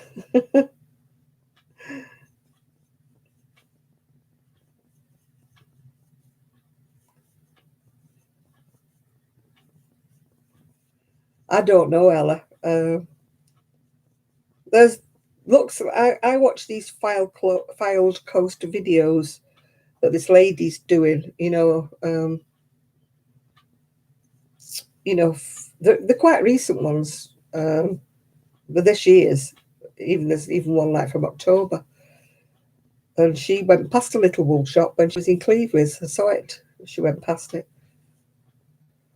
So, and then there's always all these little yard shack in Blackpool if I ever need any more wool, which I don't think I ever will ever again.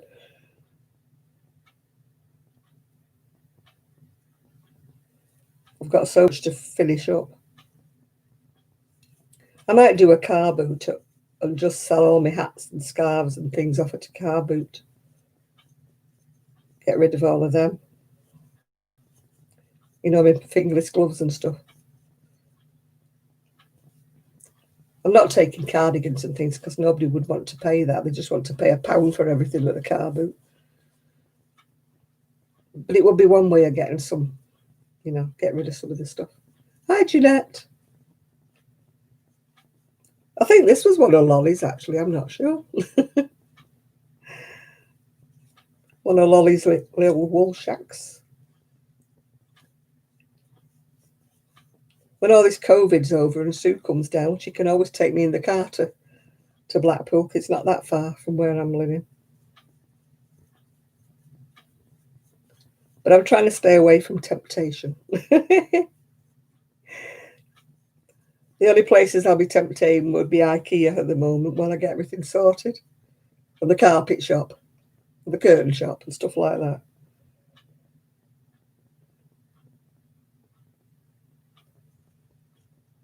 Those are the things I'll be concentrating on when I move. When I move.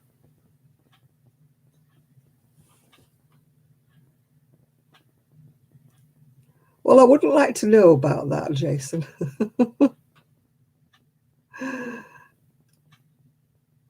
I know we didn't get a meatballs. My son was actually on a diet when we went, so we were banned from having meatballs. I wasn't on a diet, but because he couldn't have them, I couldn't have them. So we just finished up having a coffee. And it wasn't very nice coffee.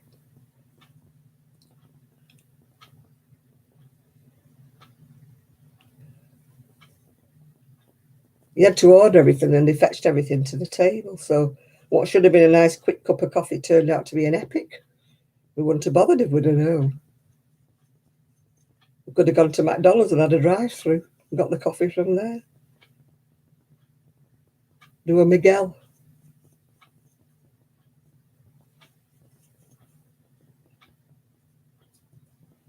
Well, I hope Miguel writes on his Facebook that, whether he's feeling okay or not.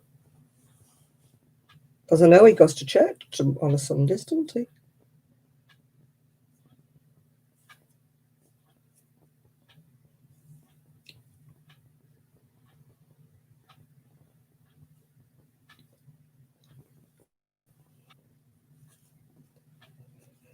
Oh, yeah.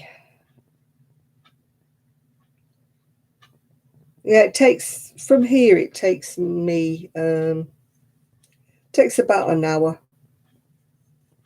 for me to go to where I'm going to be living in the car. But that's mostly because of the traffic. Whenever we've gone, it's always been rush hour or a bank holiday where there's been loads and loads of stuff on the road. We've never gone when it's been quiet. I hate that journey. It's really awful. I'm a terrible, terrible passenger. San Francisco. All I know about that is that song, Let's Go to San Francisco. Whoever sang that, I can't remember now.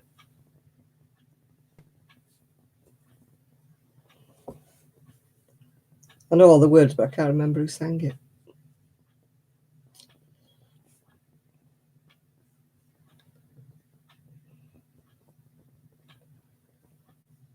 I've never really had a yearning, to go to America. I don't know why. My son does. He loves it there. But I've never really ever wanted to go, yeah.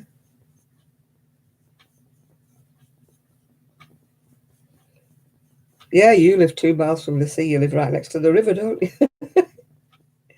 Not far from the Mersey River, is it? Yeah. I be living near a river and near the sea. You want to go back to England? There's not a lot here for you, Patricia. I wouldn't rush. I think you might have rosy-coloured glasses about England. It's not exactly wonderful at the moment. Well, I know it's my hometown, my home place, and I shouldn't call it, but it's not like it used to be. Nothing's like it used to be, is it?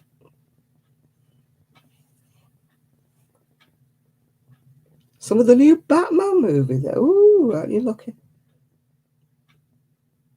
They do a lot in Manchester, in sort of like the northern quarter, because the buildings, a lot of them look quite old, so it's easily to disguise them, like to film things like Sherlock Holmes. because there's a lot of very old buildings. So it's easy to just dodge them up a bit and make them look, you know, like it was like whatever.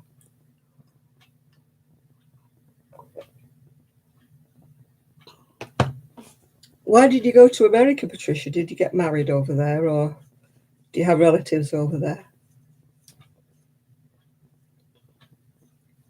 I've got relatives both in America and in Canada. They've both been there so long, they're practically Canadian and American now. They went there with work years and years and years ago. They're my cousins, yeah.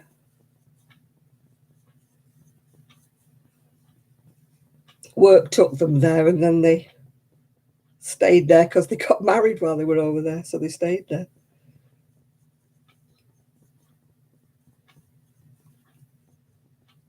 Oh, your English mum married your American dad, so that's why you're over there. No, I'm not a Coronation Street fan, Teresa. I just don't watch it. I've been past it, but I've never been to it, no. Never wanted to.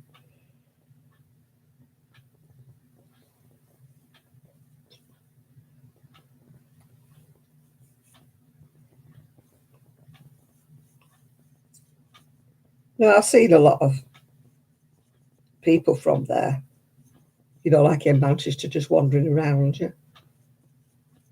You know, the actual.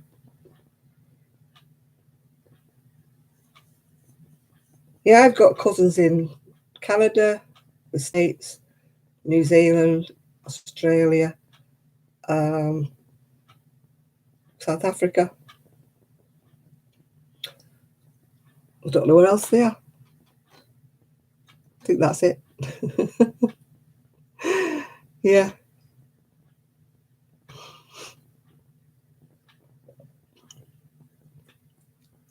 So, yeah, I've got my cousins are all over. No, I've got nobody in Fiji.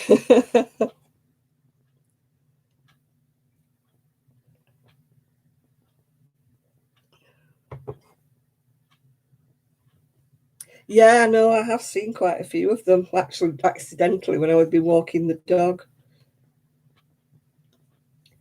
No, I'm not into Coronation Street. I used to watch it years and years ago when Ina Sharples and all them lot were in it. But I'm not into this modern Coronation Street at all. I just can't get it at all. When I used to watch it, at least they all had Lancashire accents, but now their accents are all over the place because they come from London and everywhere. There's no way that they would all be. I'm getting hot now. All be living, you know, saying they're local when they're not. And they've all got different accents. I suppose it's all right for people who can't tell the difference between Yorkshire and Lancashire, but there's so many London people in it now. Oh, I've got all hot. I'm having one of my flashes. Oh, I think it's this coffee. Oh, you live in a Coronation Street terraced house? I used to live in a terraced house when I was little, but it didn't have little gardens. You just stepped out of the street, the front door, onto the pavement, and the road. You know, the road was practically just a couple of feet away from your front door. I never used to think it was scary, though. I suppose it would have been, really, because the pavement was only a few flags wide. And we used to have these great big wagons that used to have, you know, those big cotton reels and bobbins on them coming round. In fact, it was them that killed every cat that we had. My cats would always want to run across the road. They always used to pick when one of these big cotton wagons was going.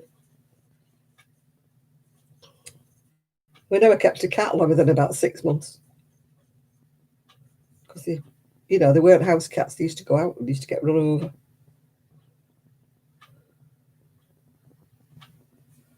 You love a Lancashire accent, yeah? I think Kelly and I have both got Lancashire accents, yeah. Yeah, Victoria Wood, that was in Dinner Ladies and that. She was born in Prestwich. She didn't live here long, mind you, but she was born in Prestwich.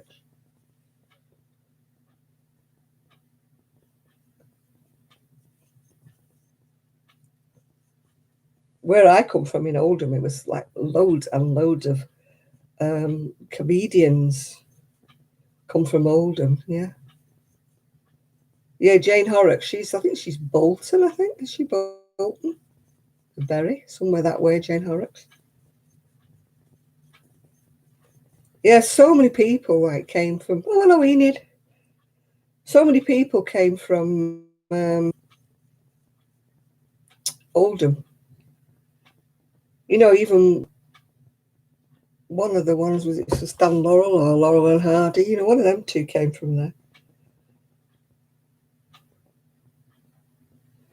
We've got Dora Bryan. We've got you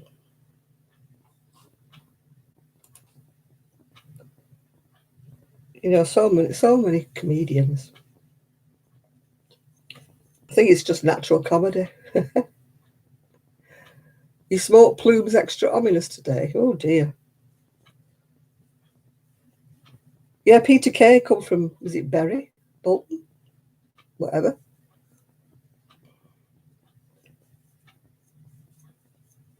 Eric Sykes came from Oldham.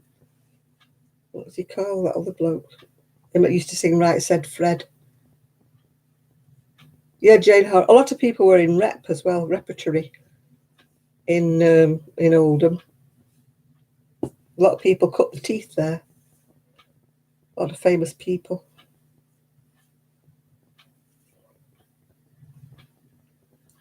I think we're natural comedians. It's like Liverpudlians. There's a lot of comedians come from Liverpool as well.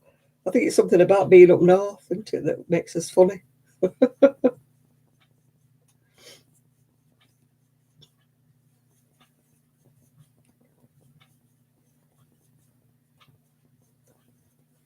Yeah, Les Dawson, he was born round the corner from where I used to live in Moston.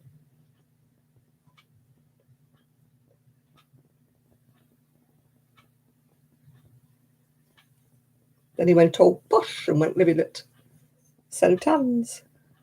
All right, BB. Did I visit the Model Village? Model Village. I haven't not been to, was it St Anne's or something? I haven't been there for a long time. I've just been watching videos. Oh, you visited the Model Village? I did visit one once a long time ago, but I think we were on holiday down south. Bye, Lydia.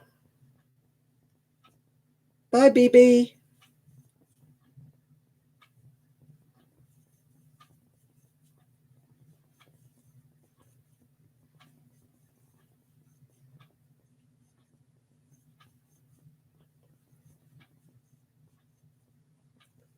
I think my son is coming round to my doll's house.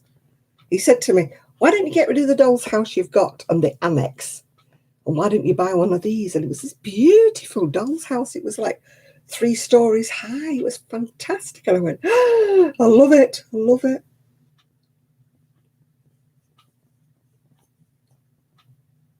I thought, he's coming round. He's coming round. He just wants me to have a nice doll's house, not a tatty one like I've got at the moment.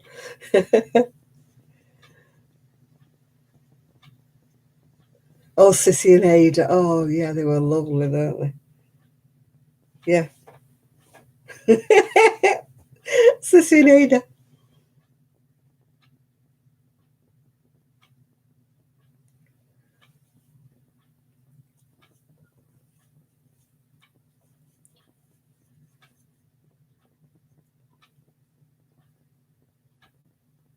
Yeah, my 2 dolls are moving. I've only got 2 now.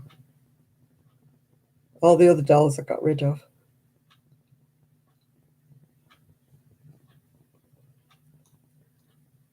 Pledges pickles, yeah.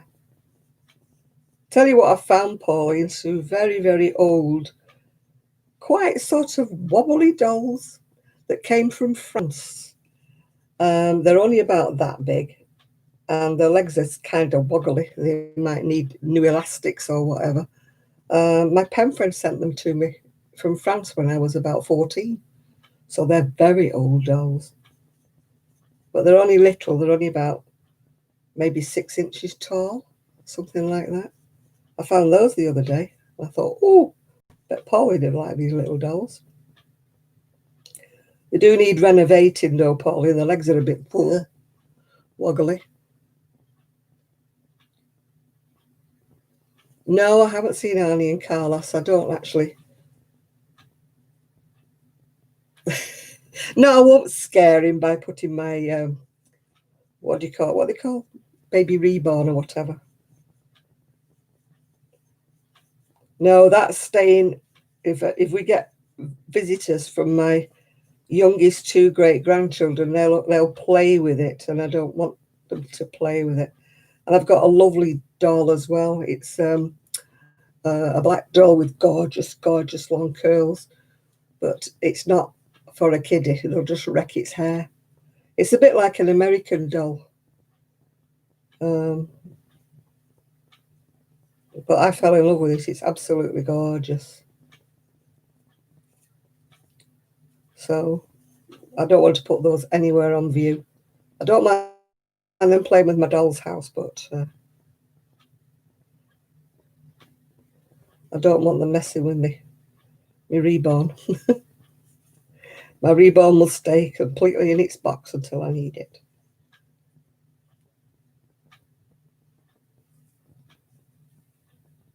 Now, these two little dolls, I found them at the back of a drawer, back of a cupboard, and I thought, gosh, I didn't even know I'd kept them. As I say, they're 60 years old, Pauline, because I got them when I was about 13 or 14. So they look their age. They're very sad looking little dolls, but they are original French dolls.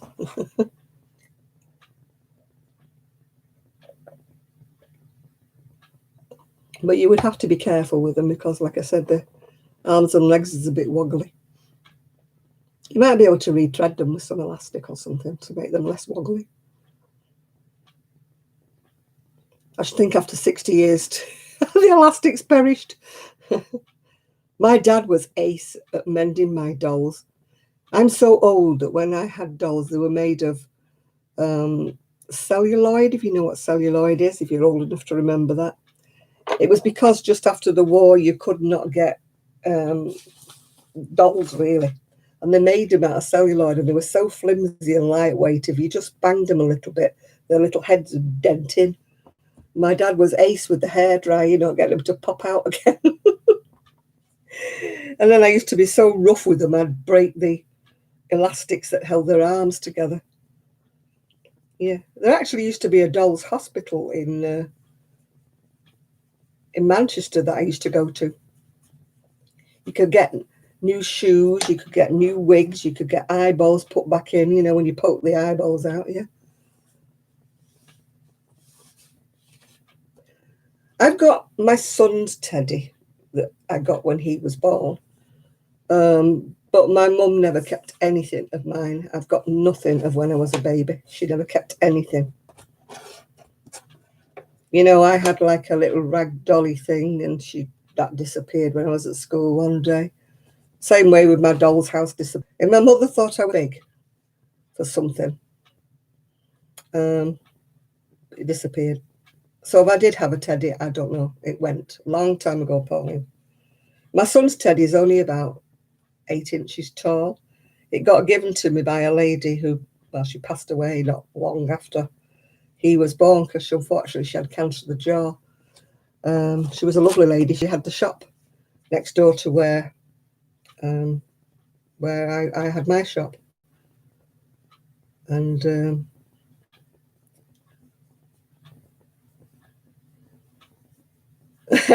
you always wanted Snoopy. No, I don't have anything of mine from when I was little. Nothing. Except these two dollies, but I'm not keeping them. If my great-grandchildren got their hands on them, they'd just be ruined and they wouldn't value them. And I know Pauline would look after them. I've took care of them all this time. Oh, actually, I do have one thing left from when I was a child. Well, two. There were sausage dogs that my uncle made me. He was a occupational therapist at a TB hospital in Abergele in Wales. And he made me these two sausage dogs. And one of them, if you pulled the bone that was in its mouth, its tail wrinkled up. And then if you pulled the tail out again, the bone went back in its mouth again.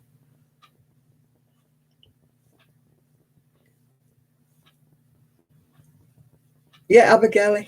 Yeah. TB hospital. My dad worked there. We lived in Wales for about 12 months when I was about 6 or 7, something like that. My dad thought he could get a job there, but we lived there for 12 months. He did get a job, but he had to work at the sanatorium in Abergele, the TB sanatorium, because TB was still rife when I was a little kid. But he couldn't get a proper job and we couldn't afford to get a house. We were living with my auntie. It's not as bad as you think because she had this huge, huge house. Massive, massive house. So it's not like living with somebody in a little teeny house. But my dad couldn't get a proper job, so we came back again. And I was so distraught because we came back to the same house. I wanted to go to a new house. Because where we lived before was just a tiny little 2 up, 2 down. And I'd been used to living in this massive, massive house of my auntie's, you know, where the rooms were huge and everything. You know, like 2 bathrooms, and we didn't have a bathroom at home at the time. I thought we were going back to the sticks when my mum went back to the same house. I was like, why do we have to go back there to an outside toilet, you know, and no bathroom? I was really upset.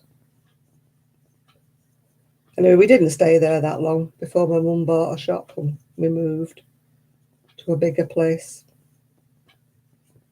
But that was terrible because it didn't empty. It was like squatting in a squat with bare floorboards. It was awful.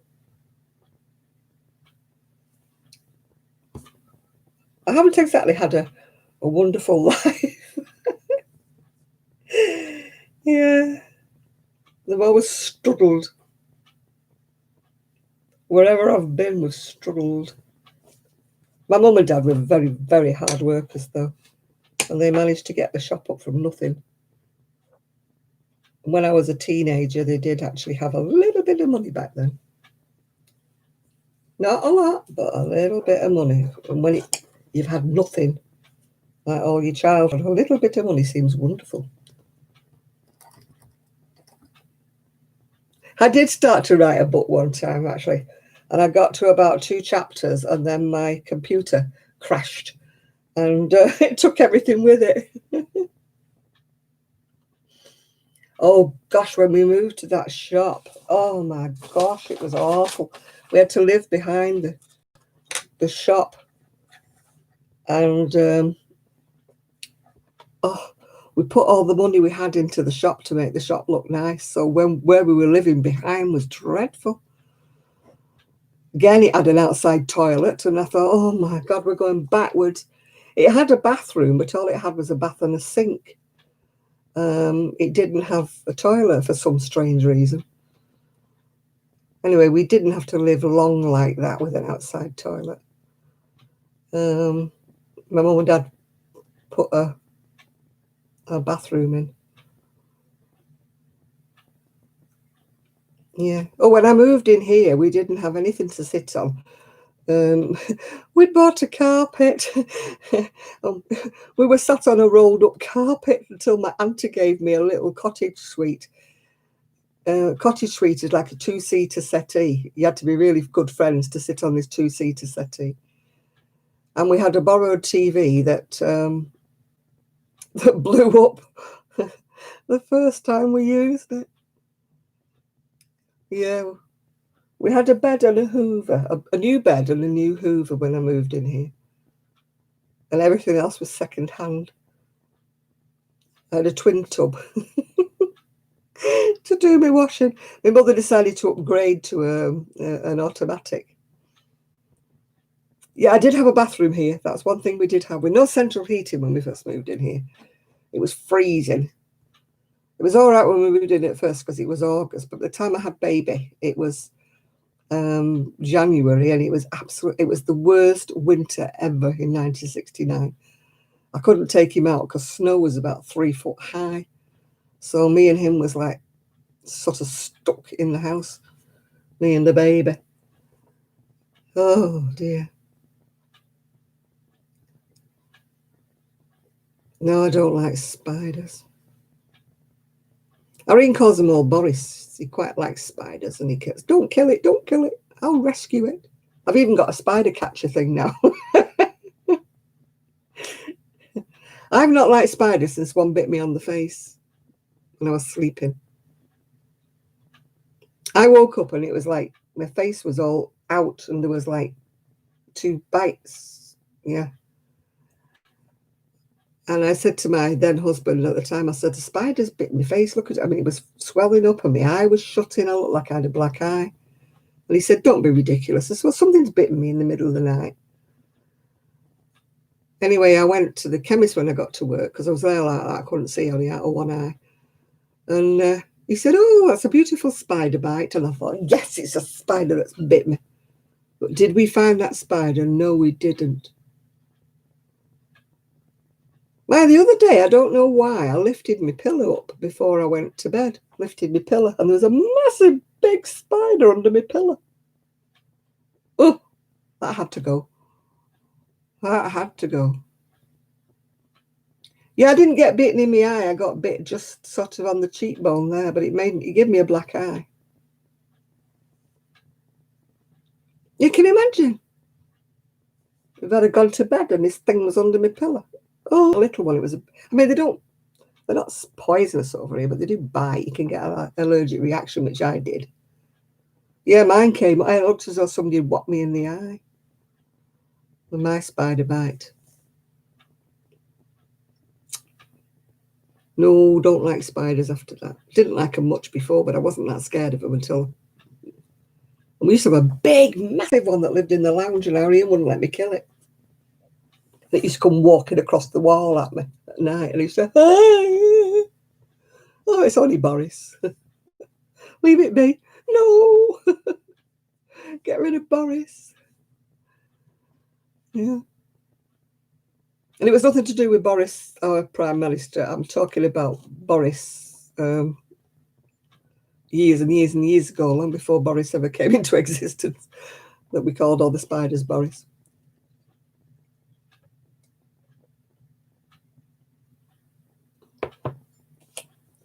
The move is not going at all very well at the moment, Gloria. I've got 3 solicitors all not talking to each other, so I don't know.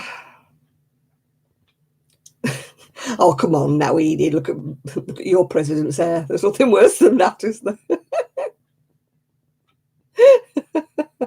I think they're twins. I think Boris and Trump are twins. They both got hair. Oh, dear.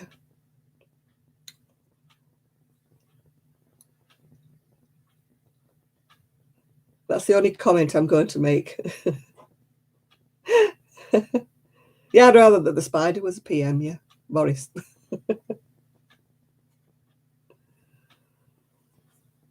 Oh, I mean, none of my spiders are poisonous in England, I don't think. They'll give you a nasty bite, but I don't think any of them will actually poison you. And, but that one that used to live in the lounge, oh gosh, I didn't like it at all. Oh, I had a panic attack when I was pregnant. I was in my bath, relaxing, you know, like 8.5 months pregnant with my belly out here like that, looked up and there was a massive, massive spider on the ceiling. So I'm screaming and screaming, and my ex-husband, he come running up the stairs. What's up with you? There's a spider, get rid of it. What did he do? Knocked it into the bath while I was still sitting in it. God, and I couldn't get out, you know, because I was like 8.5 months pregnant, like a whale. I couldn't get out of the bath quick enough. Oh. I said, what did you do that for? He said, well, what did you expect me to do? I said, squash it on the ceiling. He said, I'm not ruining my tiles. Yeah, knock it live into my bath and it's swimming. No, thank you.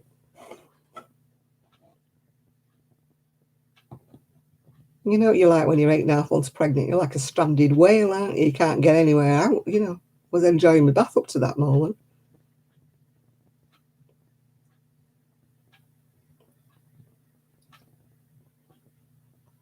Yeah, I'm not ruining the tiles, he said. I'm not squashing it. Oh.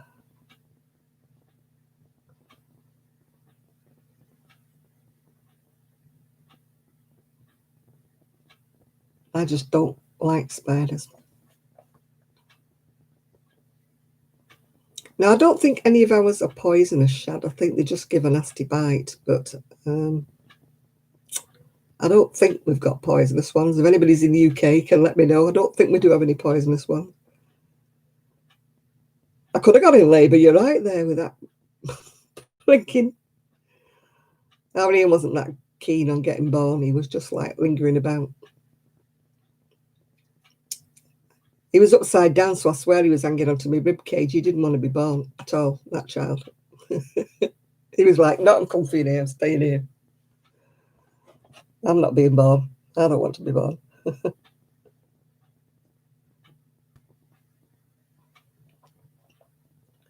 Got a snake. Yeah, the adder. Yeah.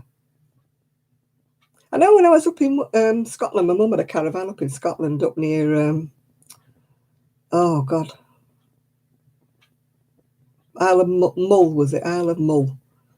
And we were walking through all this long grass, and then we saw this little sign that was laid down in the grass. When we looked at it, it said, beware of the adders. And I'm like, I'm coming out of this. Yeah. I would hate to live in Australia. They have spiders everywhere, don't they? That's why they build houses on stilts. Oh, no, thank you.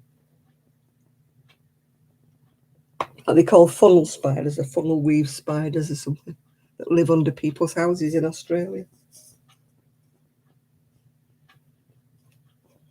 Yeah, you wouldn't get me anywhere near them funnel spiders.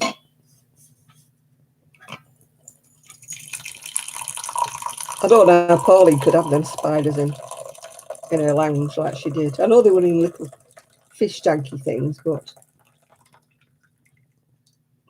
no.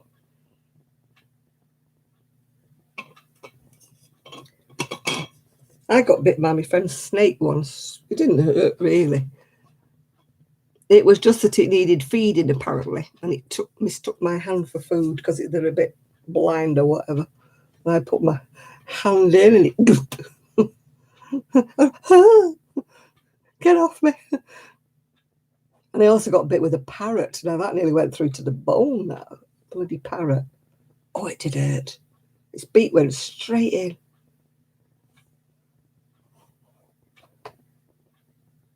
You've got chlamydia. Ooh. Well, they can keep it to themselves as long as they only infect other koala bears. Oh, God, no. I mean, what's it that comes on here? It's Isaac that comes on here. He's got a corn snake. And he posts pictures when it sheds its skin. That's bad enough. Oh. No, this parrot, it was supposed to be tame. There's me. Oh, I like birds. Yeah. That on my finger. It went straight through to the other side. I don't mind a snake if it's in a tank and I can see it. I just don't want to see a snake crossing my path, if you know what I mean.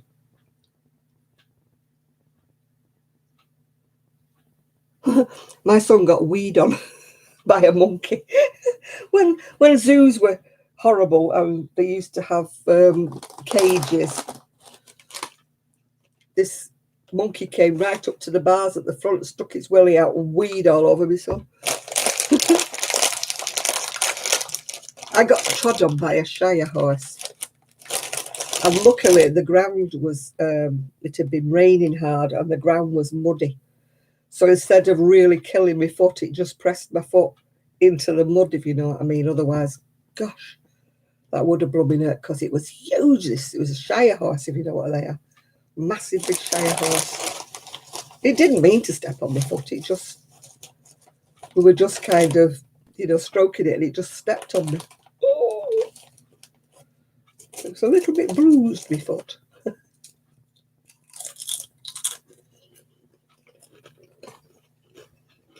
But if the ground had been hard, it would have broke my foot.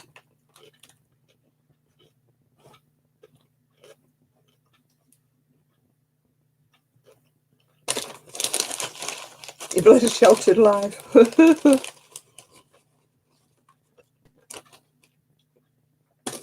The only dog that's ever bitten me was a Chihuahua.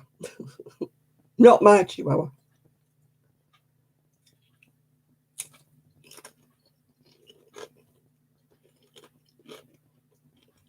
When I was little and we lived in Wales, I told you before we lived in Wales, we used to ride the farm horse, me and two friends. Their dad was the farmer and he used to plonk us all on the back of this horse. And it was so wide, your little legs were like stuck out like that. No fear, I used to sit on that. But now, we're near a horse. If you pay me, I wouldn't get on more.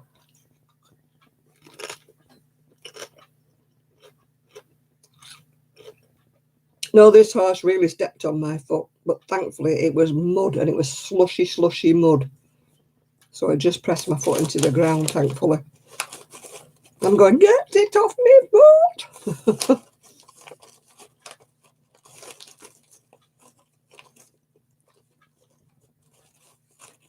Yeah, well, we rode this horse. I mean, the farmer was there because he was pulling some equipment. We had no saddle or anything. We used to just sit on its back.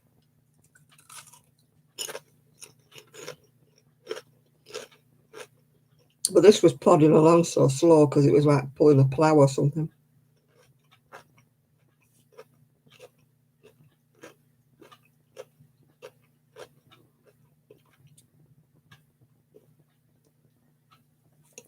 Oh, this one couldn't have jumped on anything that we were sat on the back of. It was a slow farm horse, but it was a massive, massive big farm horse.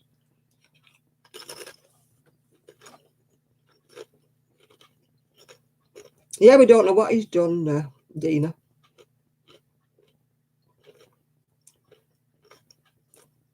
The funniest thing with horses was we were sat here, me and my ex-husband, and I heard all this bumping and bumping.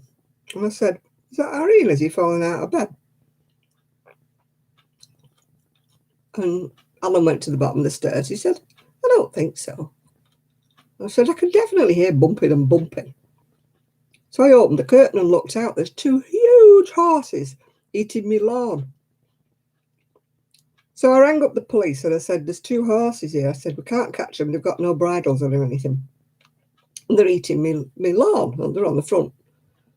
And he goes, have we been out for a drink, madam? I said, no, I have not been out for a drink. I haven't had a drink at all. And there is definitely two horses on the lawn. And it took them that long to come that the horses had disappeared. But apparently they caught them galloping down the slip road onto the motorway.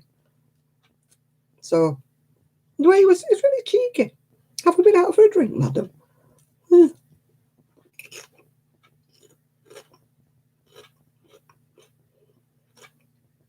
Hi, Kim.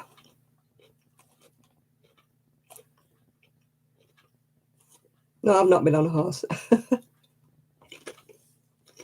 Been on a donkey.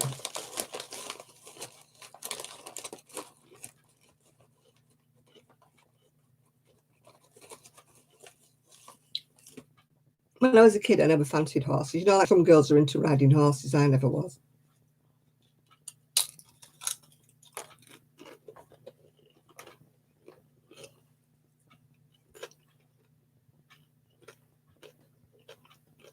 Yeah, they didn't believe me about these two horses. It was only after they got more phone calls from other neighbours saying there's two horses on Janet's lawn. But we couldn't catch them because they'd no nothing to hang on to. They'd no bridles or anything. I mean, they were nice horses. I was stroking them and everything. But I couldn't grab hold of them because there was nothing to grab. If they'd had halters on and things like that, then it turned out they'd escaped from the riding school down the road, yeah. But luckily they caught them before they got onto the motorway. They could have caused a havoc. Could have got killed or killed other people if they'd have got onto the motorway.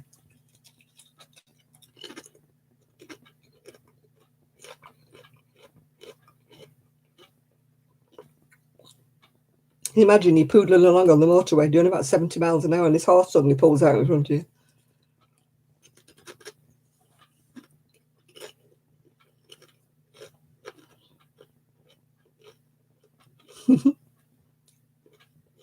When my son was little, we used to go walking down the road here and they used to have cows and horses and things in the fields back in the day. I don't think they do now. And he used to love it. I was always scared because there was no footpath. And the wagons used to go thundering past us down to the, the tip, the dump.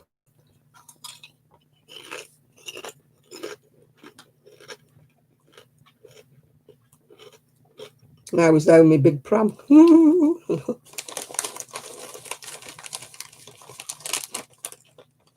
remember one day being really, really scared, and I shouldn't have been really. But they used to put, in the mental hospital near us, they used to put people with Downs, or Down syndrome, they call it, don't they now, in there, because the parents couldn't cope with them or whatever. And we were walking along with the pram one day, and they all came running up and surrounded the pram, and I was like, oh. And the nurses that were with them saying, it's okay, they just want to see the baby, that's all. I'm going, please don't let them touch him. Because they were all like pawing at him. There was about 6 or 8 of them. I've never been so scared in my life. I thought they were going to pick him up.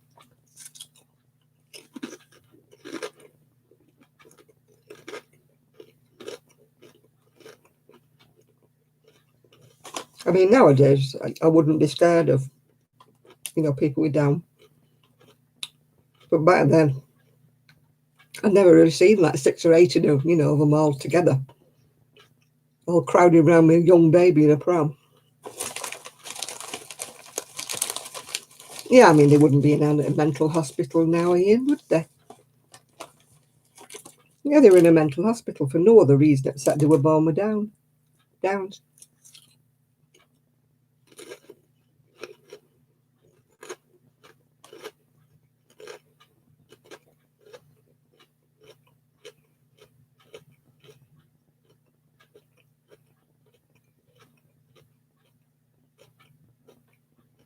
Oh, poor little monkey. My next door neighbour accidentally cooked a tropical fish.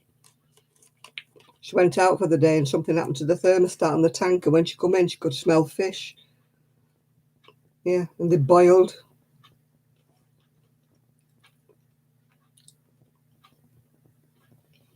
Yeah, the midwives did that. I mean, when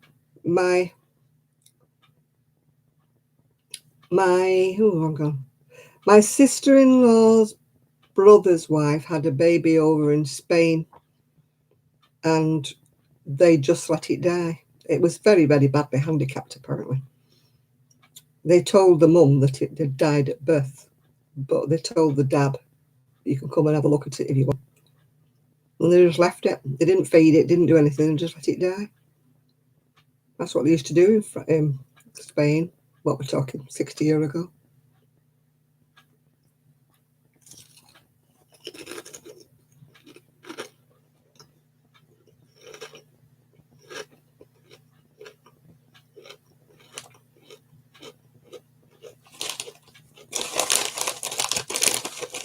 She never found out for ages. The baby was actually alive for about a day. Yeah, they did. They just just left it, didn't feed it, didn't do anything, just let it pass away. It was very, very badly deformed, apparently. But that's what they did back then, about 60 years ago.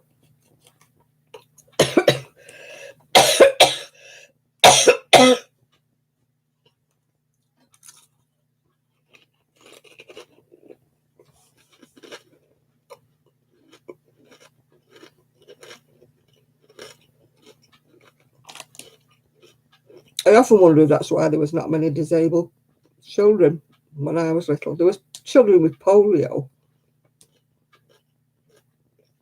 but there wasn't many kids that had disabilities. When I was little, I often wonder what happened to them, whether they were born. Because abortion wasn't around, it was all backstreet stuff. Yeah, they did. They used to tell the mother it had died, yeah. That's what they did with my sister-in-law. Well, my sister-in-law's sister-in-law. They told her the baby had died at birth, but it didn't.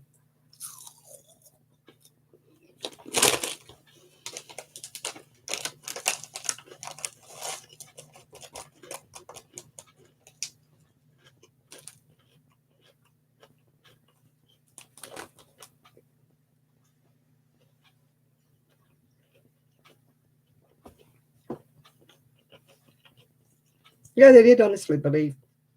But when you think about it, medicine wasn't like it is now. I mean, we had a baby born on my ward that was £4 when I had my son. And they were just absolutely flabbergasted that it was still alive because it was like 7 months gestation. And they were, like it was a miracle this little baby was still alive, like, just less than £4. But now, I mean, a £4 baby's quite normal, Nobody would bat an eye. It's like £1 and £2 that, struggle to survive these days.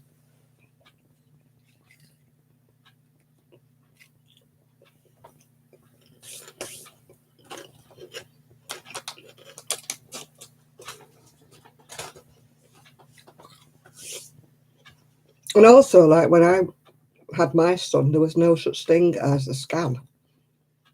So you didn't know if your baby was deformed till he gave birth. It was just a look at the draw. So I often wonder, like, I don't know many disabled babies my son's age. There must have been some born. But, I don't know where they went. I don't want to inquire because I don't want to know, yeah.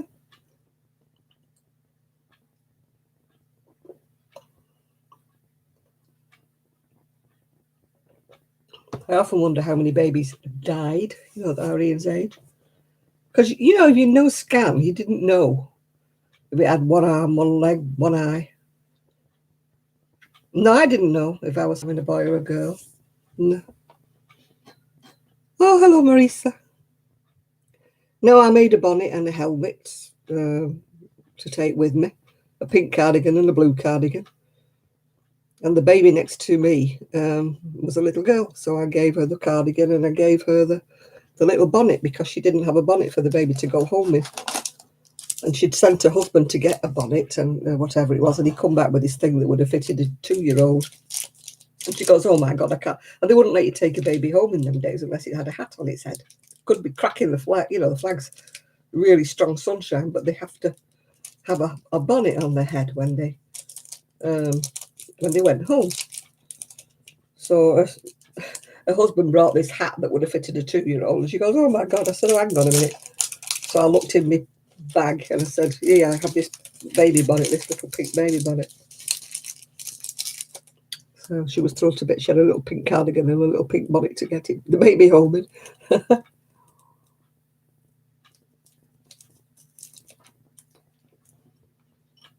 Yeah, thalidomide. I worked with a girl who had thalidomide. She had one arm really short. I didn't know any until I went working at the job centre, and I worked with this girl who must have been a thalidomide baby, although I only knew when she was grown up. And she had this little short arm.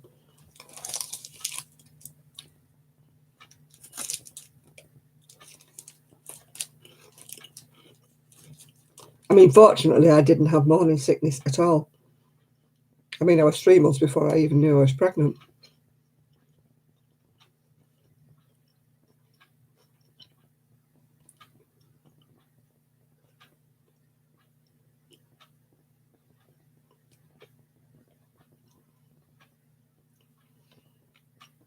Yeah, I think some religions do circumcise their children, don't they?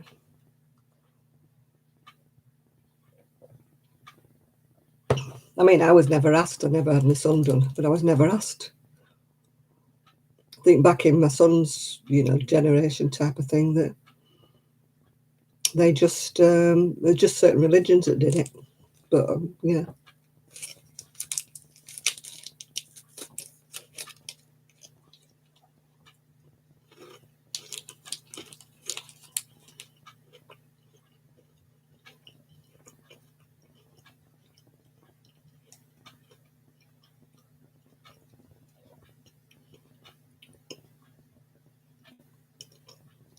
Yeah, they just had wet nurses, didn't they, the royal family? But I think the modern royal family is a lot more enlightened, isn't it?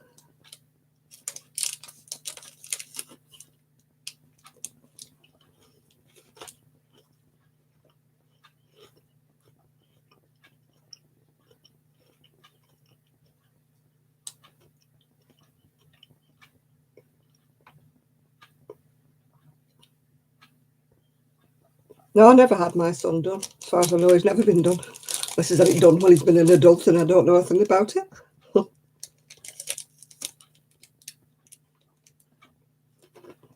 Oh no, I don't believe in that. Piercing little babies' ears. Some, like I said, some nationalities do that, don't they? I think it's Spain and Italy and places like that. I mean, piercing little newborn babies' ears. Oh no, couldn't do that.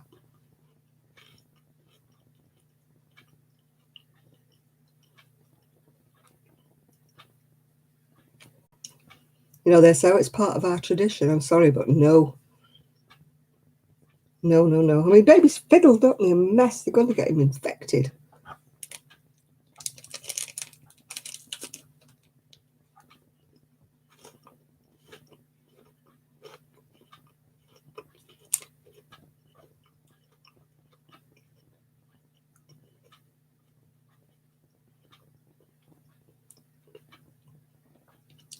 I think men should be old enough to make their own decisions.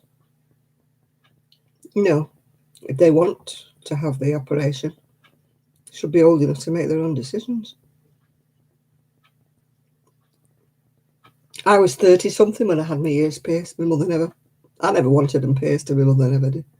Never told me to pierce them. Her ears weren't pierced.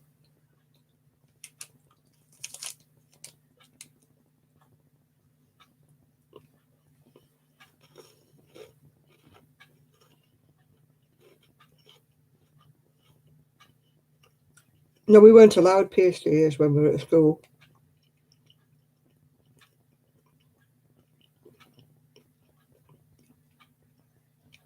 If you had pierced ears when you were at school, you had to take the earrings out. I think they were concerned about you getting your ears sort of ripped or something. No, we weren't. You had to take them. Yeah, I was 30 something when I got mine.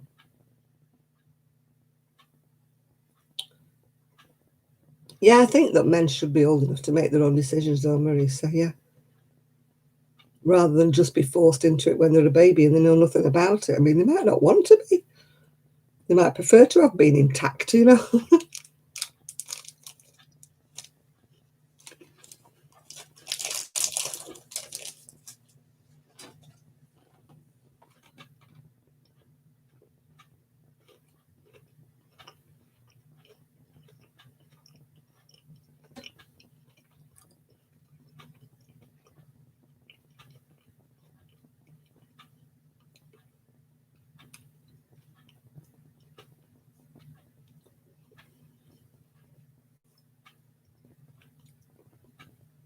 And I was never interested in having my ears pierced when I was at school.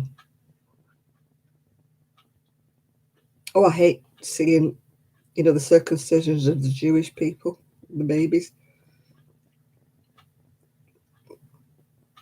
Then they're done by the rabbi and not done by a proper medical person.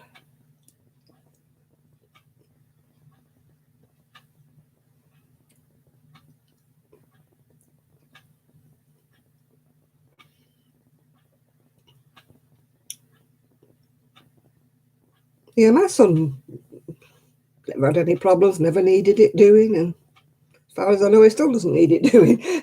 Never asked him. It's not the kind of thing you ask a 51-year-old boy, is it? By the way, do you have any problems? Do you need a circumcision? It's not something you discuss, is it, with an adult son?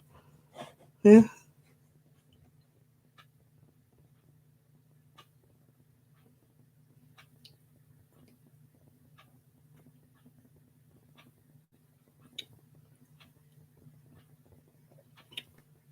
I've not really known.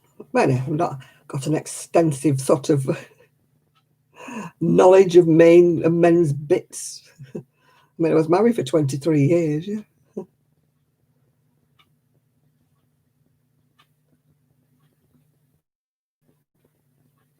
the boyfriend I had after that wasn't circumcised, so I don't think I've had one that was. As I say, not that I've got a vast knowledge of men.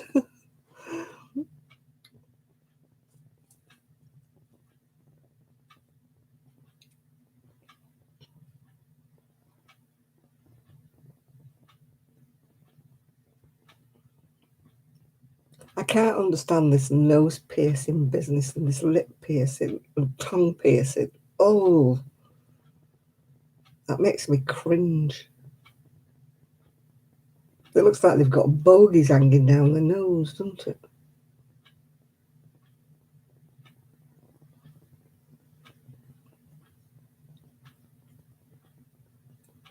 Mm. What is this thing, the horseshoe thing through the nose? Oh, I just don't. Oh, excuse me, I've got a bogey sticking down my nose now. I just don't understand it when they have that like horseshoe thing coming out. It just looks like they need to wipe the nose.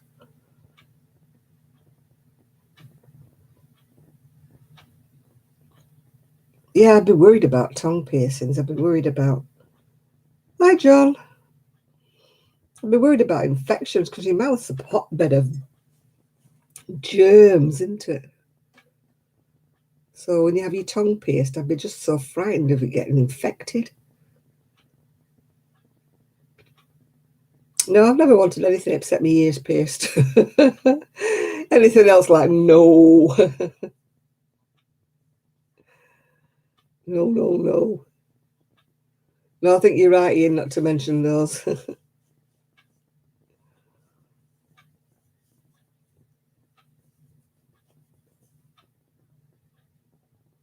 You were talking about pierced ears and noses and lips.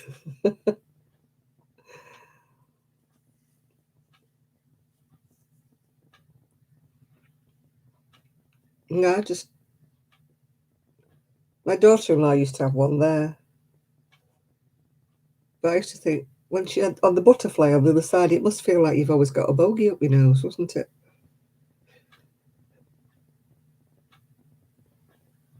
Yeah. No, I've never fancied anything being pierced. The rest of my body, apart from my ears, is pierced free. It's never been a desire. I've never really wanted a tattoo either. My dad hated tattoos. I used to always tease him I was going to go and get one, but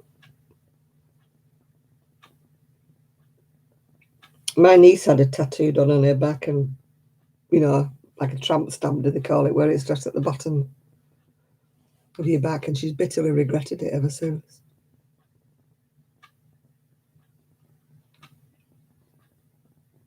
Oh, God, a nose ring when you're 61. Oh, no, no, no, no.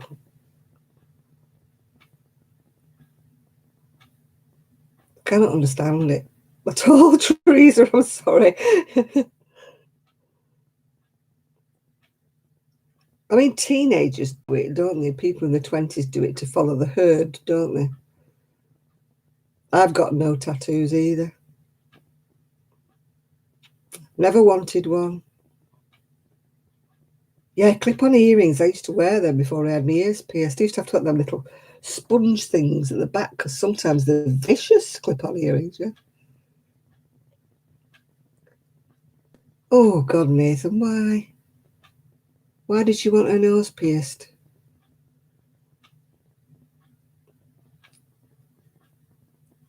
Well, you're braver than me, Lisa. I wouldn't want... This was bad enough having these. One of them got infected, even though I was scrupulously clean with it.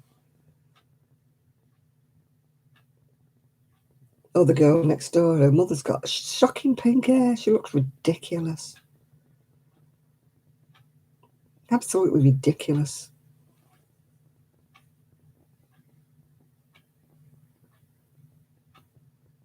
She's, what, 50-odd-year-old, and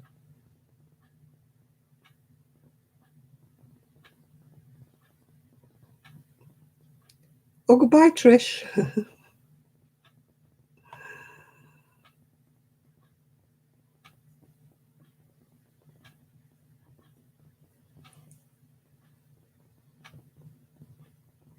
No, I just don't see the point of tattoos, and I don't see. I mean, my son's covered in tattoos. It's his choice, isn't it? Not mine. I mean, some of them are nice and some of them are tasteful, but I just don't particularly.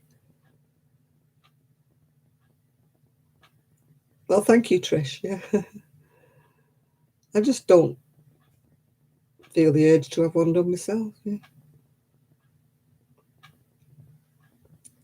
Especially now. I mean, we're getting old and sort of skin's not as taut as it used to be. It must be awful trying to, tattoo something that wrinkles. I've not exactly got smooth, lovely skin anymore. Can you imagine trying to tattoo a wrinkled arm? Yeah, not quite the same, is it? Yeah.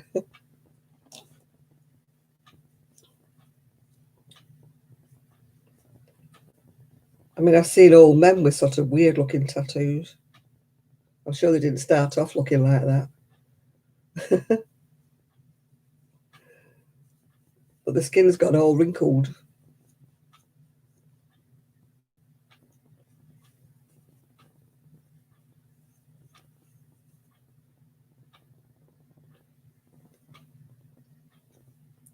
Yeah, but it's all choices. You can't. Yeah, exactly. When you start having to compare tattoos and wonder what it looks like anymore. No, I've never had the urge to have a tattoo. I suppose nobody in my family did. I was horrified when my son had his first tattoo. I was absolutely horrified.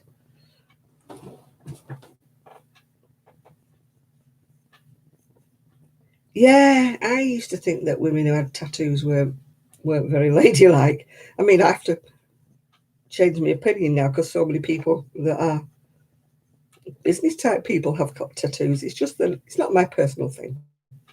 But if anybody wants to decorate their body, then that's up to them, innit? I'm all for free sort of freedom of whatever. People want to tattoo themselves, then fine, yeah. It's just not for me. Yeah, it only used to be sailors that had a tattoo, didn't it? When they were in the Navy, used to have all these weird tattoos up their arms.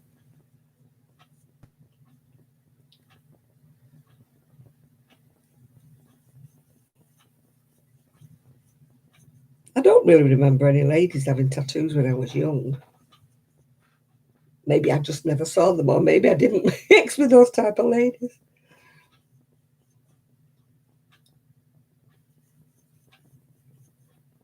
And I'm too old to be bothered now. Can't be bothered having a tattoo now, it might hurt. I don't flash that much of my flesh anymore now to show anybody a tattoo. If I had a tattoo, it'd be hidden under my clothes.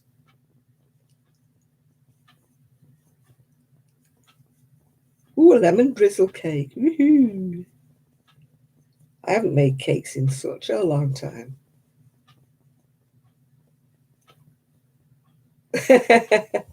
Yeah, I agree, Marissa. You often wonder what they're going to look like when you go old and sort of saggy. Your tattoo won't look quite so pert now.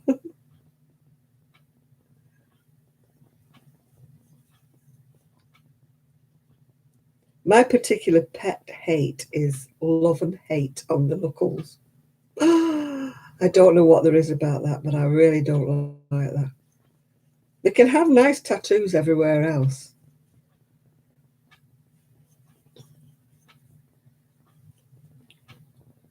And I used to have a lad that signed on at the job centre and he had a dotted line like that and it used to say cut here. And I used to think, why did you have a tattoo like that?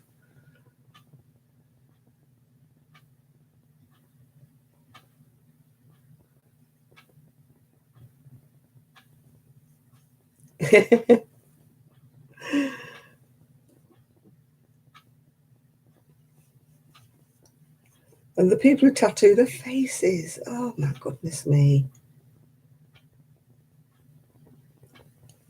I used to be at the job centre and we used to have job vacancies and they used to say no visible tattoos because people in Salford always used to seem to have this spider's web on their necks. Ugh.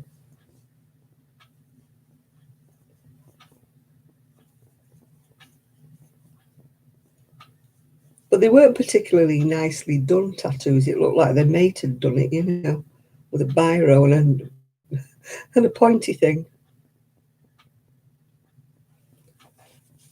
You know, and they had badly spelled names written on their arms.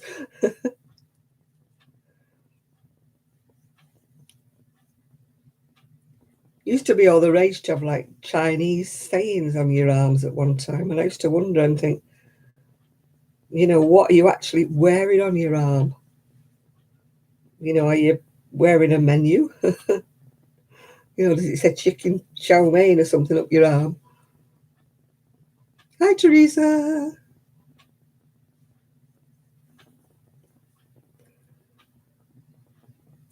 Yeah, I don't know whether they're gang related over here. I just hate them. Them big spider tattoos up their faces. Just that got me when he had that dotted line, like he said, cut here. I thought, oh God, no. Yeah, because when you have them done, I mean, if you know, even if your tattooist was Chinese, I mean, he could be saying, oh, he is a right grippy. He doesn't know what I'm putting on his arm. They could put something really rude on his arm and he wouldn't know. He'd think he was getting Happy Day or something. And it could be anything but.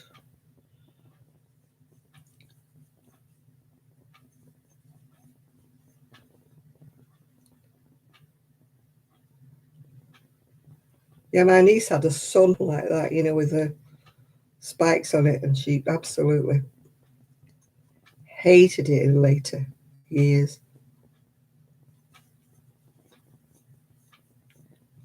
So she had to have another tattoo done to cover it up.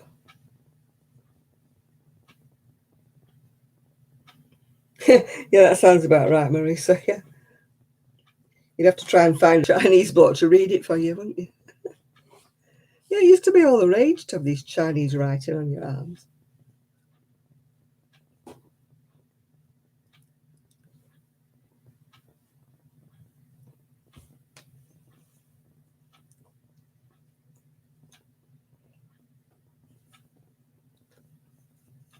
People who have like their loved ones tattooed on their arm, and they're the most horrific, horrendous, ugly women or ugly babies on their arm, and you're thinking, that can't be right. Surely, you know, you wouldn't want to celebrate if your child really looked like that.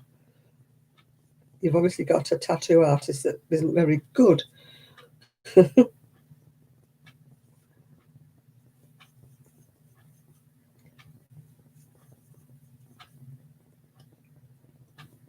And the ones that have the spelling mistakes, you always see them on Facebook, don't you? That people have had tattoos done and they're spelled wrong.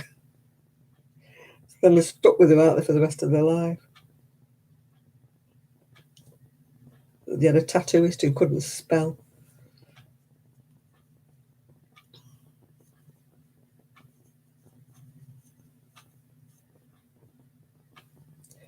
Yeah, that's always the problem, isn't it?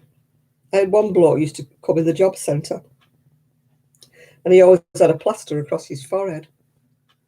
And I said, have you got something on there that won't heal up or something? And he had his girlfriend's name right across his forehead. And of course they broke up. So he had to wear, you know, like a band-aid, elastoplast all across his head because he was with a different girl now.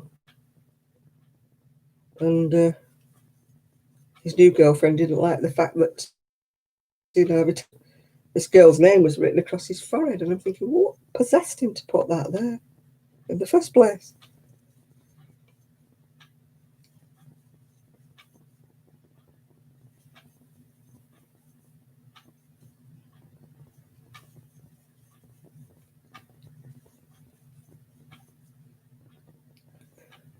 Yeah.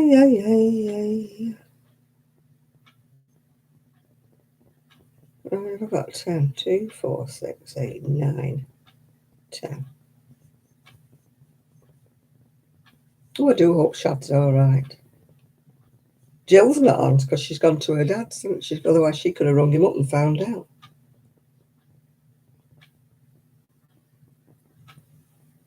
Yeah, you don't want to carry a memo of your ex on your back, do you, all the rest of your life?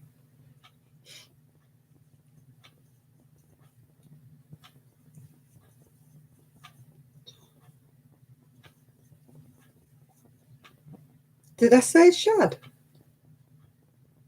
No, it's Miguel I meant. No, I just said I hope Miguel's okay. No, if Jill was on, you see, Jill could have given him a ring, but Jill's gone to see her dad, hasn't she? So she can't give him a ring because she won't know he's had a fall.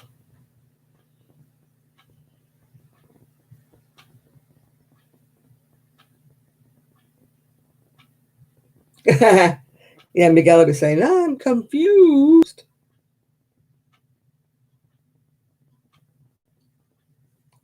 There's nobody to say that today.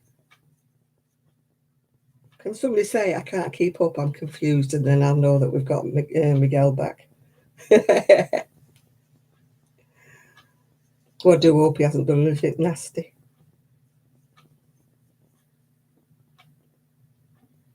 All right, cellar dweller.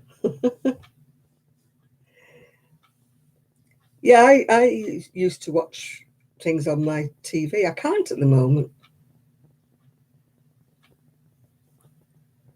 because I haven't got a smart TV.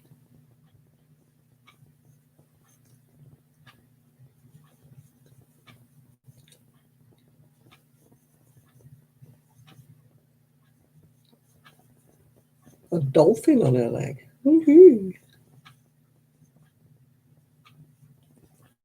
I couldn't stand the pain. I have loads of injections medical wise, but I don't think I could stand being tattooed for ages. Oh, Jill told me about Miguel this morning. She must have spoken to him then.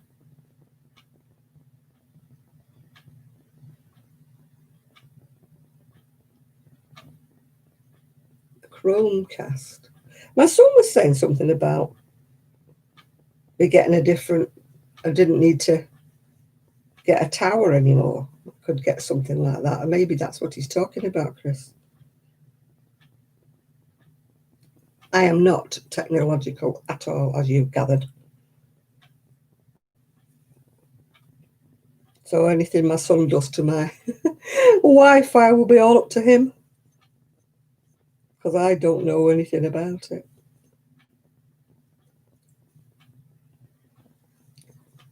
Because we'll have to get Wi-Fi when we get there.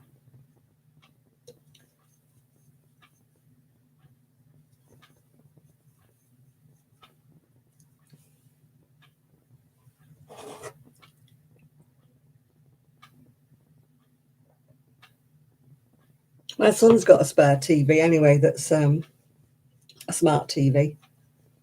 So I'll probably put that in the lounge and put the other one somewhere else.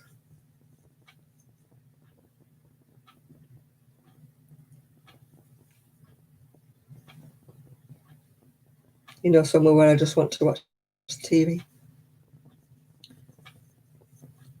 Because I don't think I'm having Sky when I move, but I don't know. There's a lot of programs I watch that are only on Sky, I think.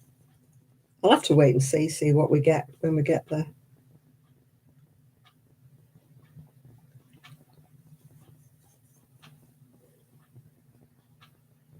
Oh, I don't know. Gives me thumbs down. I don't care anymore.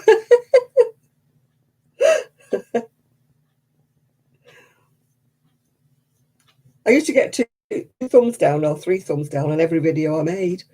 And when I didn't get them, I used to think, oh, they don't love me anymore. They haven't watched my video.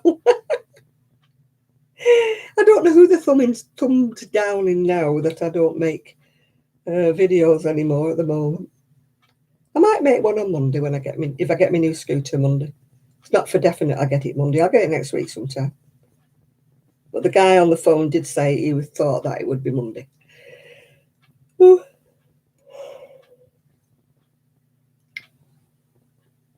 So, I've gone shivery now. It was all hot before. And now I'm shivery.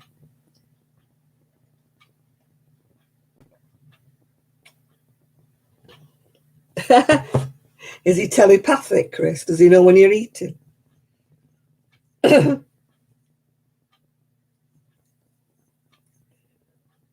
I used to have a friend who always used to call me up the minute I put my dinner in the oven. She always used to call me up for a good chat.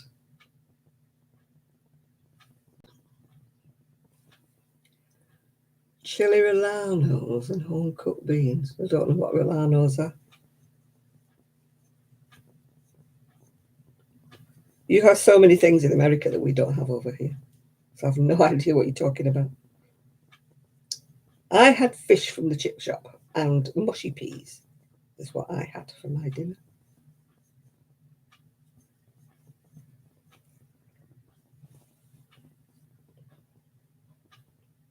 I hope Miguel puts a Facebook status up when he feels like it, yeah.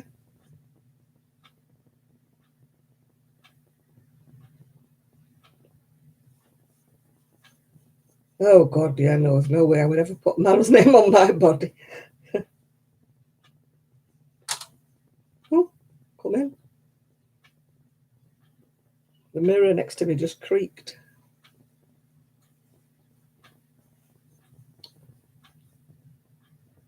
Should I tell my new buyer that the house may be haunted? I don't think it is, it's just old.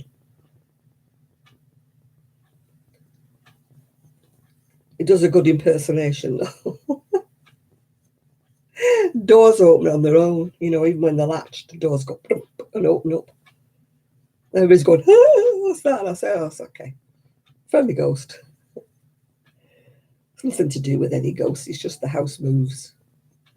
When I get in bed at night, honestly, it's like a cacophony of sound, creaks, and it sounds like people walking on the floorboards. And it isn't, it's just the house settling down for the night.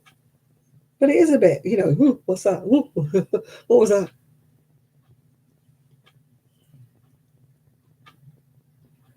Chili Rilanos, Serrano chilies, cheese, some milk and egg, baked with tomato sauce on top. Oh, it's like Mexican quiche. What's your base then? Is the Rilanos the base of your quiche thing? Oh, oh. People are sending me messages.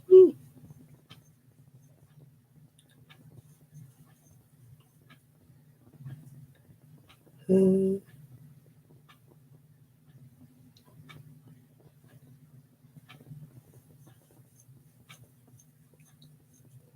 I've done a bit on this. Not as much as I would have hoped to have done. I'm getting messages here, there, and everywhere. Well, who's sending me messages? Because I can't read them because I'm on here. So I can't read whoever's sending me messages. So I'll have to wait a while later.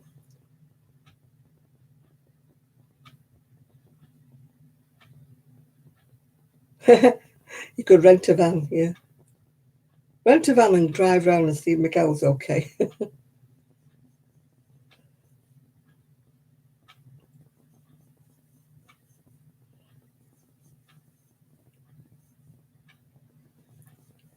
I hope he hasn't put himself back in hospital again.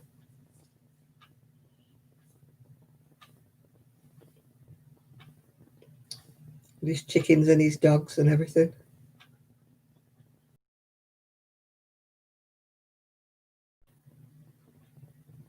Yeah, I used to have what do you call it? An Amazon thing. But I gave it to my son when he didn't have a smart TV. He's still got it somewhere. I've no doubt it will sort itself out when I move. You got plenty left over for guests. What happens if you don't get guests, Chris? Are you stuck eating it for the rest of the week?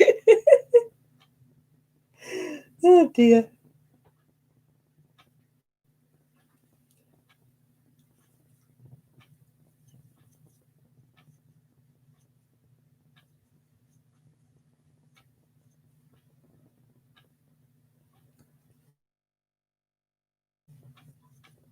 Yeah, I'm on my second bowl now. I wonder how many it took for Miguel to do his show.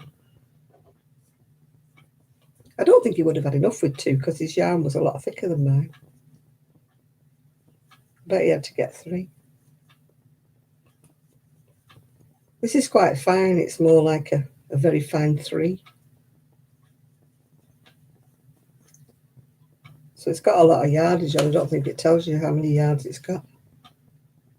100 gram.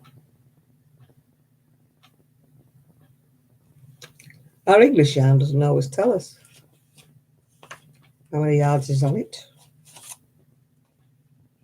Oh yeah, it does. Hang on. 240 meters. So I've used one ball. I would think it's going to take at least 2 to do this. I've got more than this one. 2, 4, 6, 8,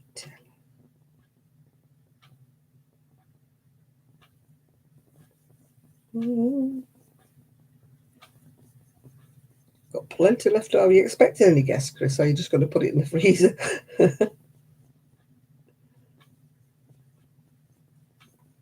I need to sort all my casserole dishes out. Sorted out my best crockery. That's all wrapped up now in bubble wrap. Got to sort out the ordinary stuff. I don't want to really sort out the ordinary stuff just yet because I'm still using it. I know people say, oh, just have 2, just have 2 plates, 2 whatever. And I'm thinking, I'd have to wash up then. I don't like washing up every day. It annoys me. Just filling the bowl up for a couple of things. I like to wait till I've got a bowl full. Then I can have a good wash up.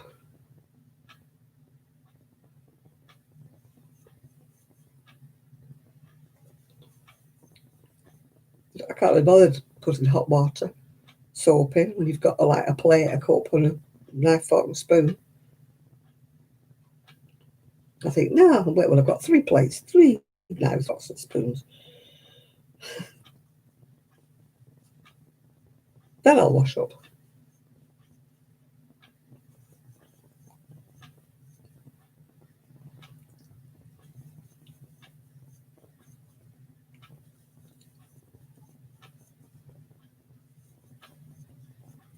I've got an itchy nose.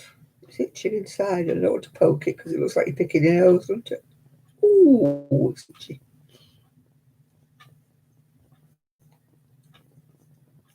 With my look, I choose that as being like, what do you call it, that little picture that they have on your video. What do they call it? Like a snapshot thing where you have for your video. It'd probably be me with my finger up my nose or something.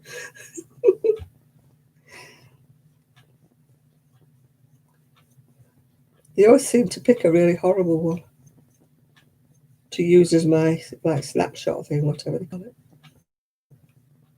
And I'm not that clever to be able to change it. I hope I can sleep tonight. I might just sleep and... Where am I moving to? I'm hopefully moving to Fleetwood. If our solicitors can get their acts together.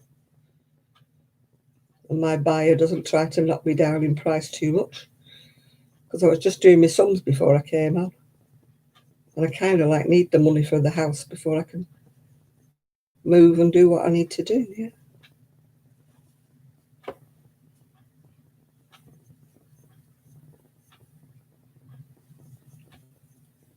I've got to wait to see what the surveyor says.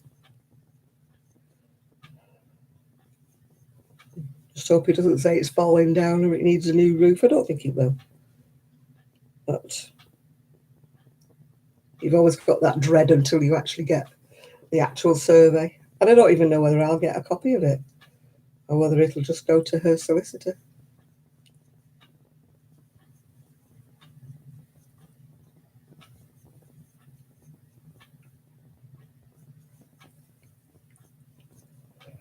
Ooh. It's getting near that time, folks. I'd only had about, what time did I have? I got up at I got up at 8 o'clock, but I didn't go to sleep till about 3 or 4. So I didn't have a lot of sleep last night. So I'm going to turn the alarm off tonight. I'm not getting up until I'm ready. But some idiot will probably ring me up. Your Amazon account needs doing this, that. No, it doesn't go away.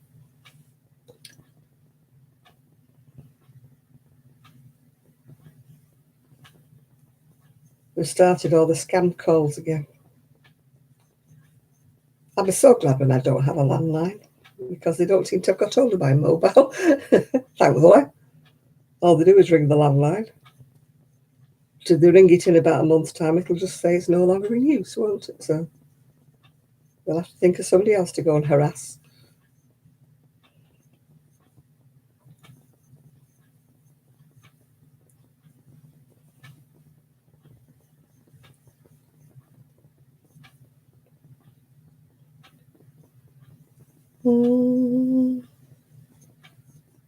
I got one the other day. I've got a parking violation. I've got to pay £16, or if it goes to court, it's going to be £48. I said, well, where am I supposed to have parked my mobility scooter? And she goes, what? So that's all I've got, mobility scooter. I ain't got a car. Well, somebody in your family must have one. I went, nope. Nope. I mean, she just said to me one time, there was another scam caller ages ago. Can you ask somebody in the family? I said, hang on, well, I'll just go and ask the dog, has he driven anywhere lately?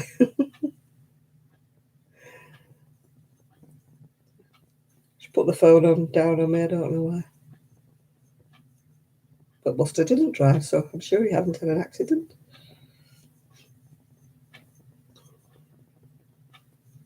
She asked me if there's anybody else in the house. I said, I'll just go and ask the dog, because he was the only one in the house except for me.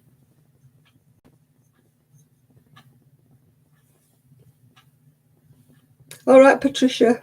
Yeah, I'm kind of falling asleep. 120 bouncing balls. Good grief.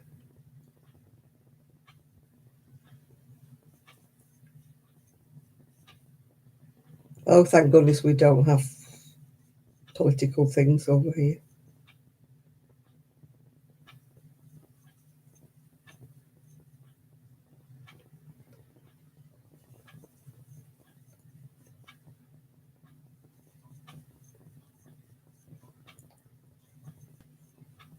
At least it stopped the PPI adverts now. Now it's all stopped. You can't claim anymore. At least they've all stopped. Have you claimed PPI? No. I've never been in a situation where I've had it, so why have you gone? To know. Are you sure? Yes, I'm positive.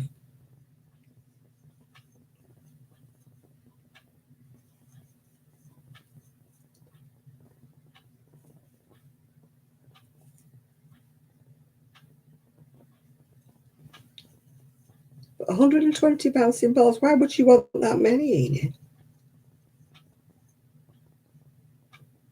I'm a bit perplexed as to why you would want 120 bouncing balls.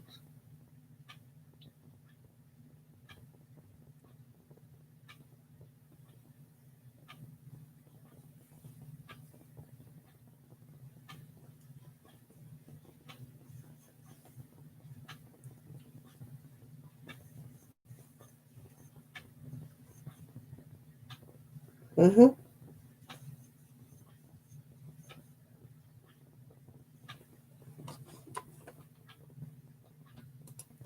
Oh, PayPal, I get those all the time. Your PayPal has been deducted, such a thing. Then I get them from Amazon. Amazon.com, we have your parcel. No, you don't, because I don't belong to Amazon.com. I'm Amazon, UK. So there's no way I've got a parcel coming from Amazon.com. Try again. Then we have these saying that they're from the Inland Revenue. And I said, well, no, you're not, because it's not called the Inland Revenue anymore. I said, if you're going to scam somebody, get your facts right. I said, it's HMRC now. So I said, don't bother. Oh, she's 8, so they're going to be falling all over the house. They're going to love you, Enid, too.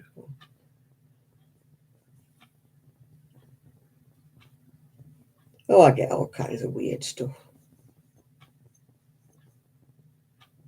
if ever my house phone rings, I do answer it because I do occasionally get medical phone calls, or I get phone calls from the solicitor. Yeah, occasionally. So I have to answer it. Yeah. I don't know why I bother though, because it's nearly always 99.9% of the time. It's just a scam caller.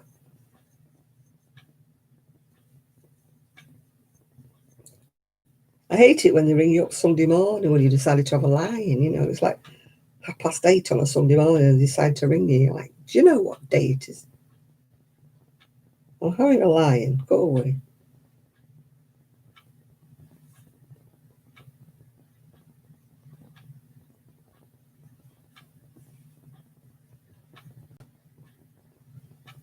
No, she probably share them out with her siblings.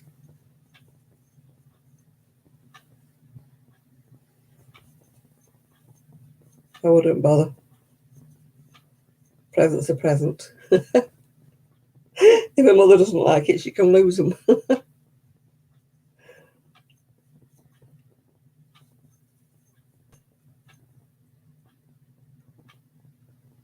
Oh my goodness me, they call at all times.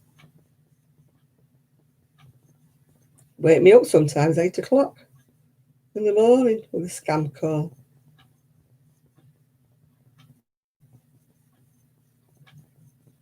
Somebody's always going to charge my Amazon by £76. I said, oh really? Well, I'll charge it.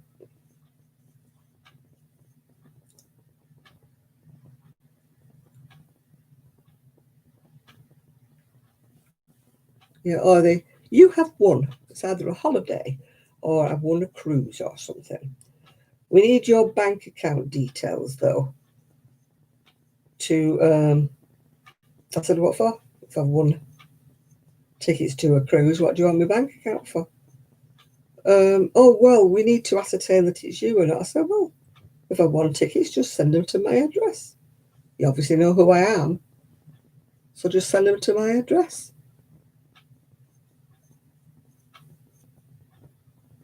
Well, enough, they never arrived. Well, they want your bank account details when you're supposed to have won a prize. Yeah. I said, if I've won any money, send me a cheque. No, we need your bank account details so we can pay it directly in. No, thank you. Just send me a cheque.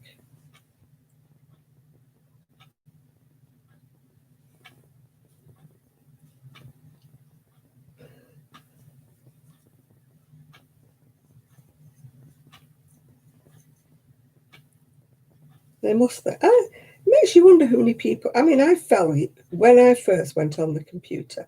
I'm talking 20 years ago. I did fall for this. You've got a virus in your computer. I had to get somebody in then to get rid of all this stuff that they put in my computer. I did fall for that because I was young and, well, not young, but, I was naive.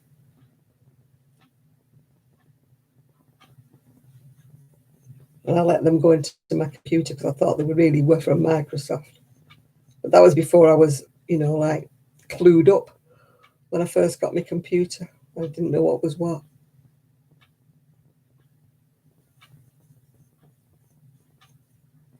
But now I am wise.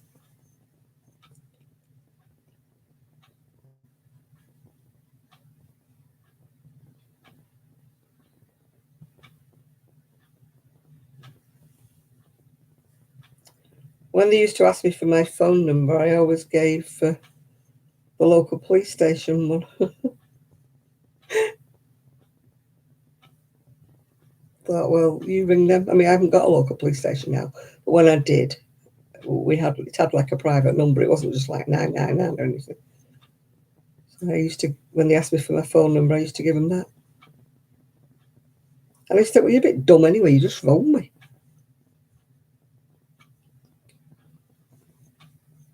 The funniest of all was when I was at work one time. This bloke asked me, did I want a conservatory and all that? I said, well, you'd better ask the government. And he said, why? I said, because I work for the government. I normally wouldn't, Shad, but I expect, yeah, I've got all these people ringing me up, you know, from solicitors and God knows what. So, unlike the scooter person, I don't know the number.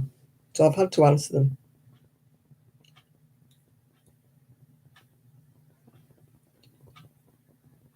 You know, so I can't do that. Also, the hospital sometimes rings me up. No, I had to buy all mine separately. I didn't buy mine as a set either. I've done a bit more.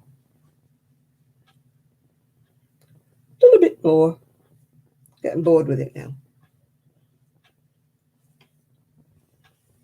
I can't work at it like I used to.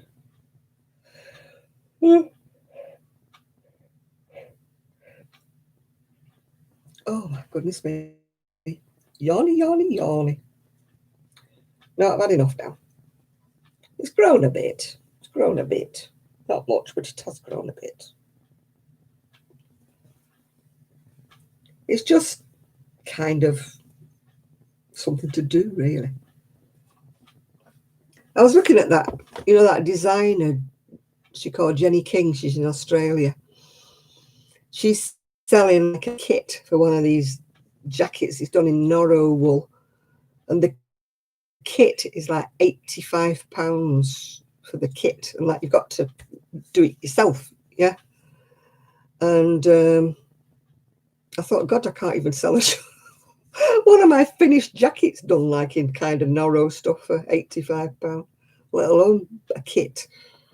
Yeah. Yeah, look around for the Susan Bates. I found my Susan Bates, I think, on eBay. They were coming from Germany, I think. They were cheaper than Amazon at the time.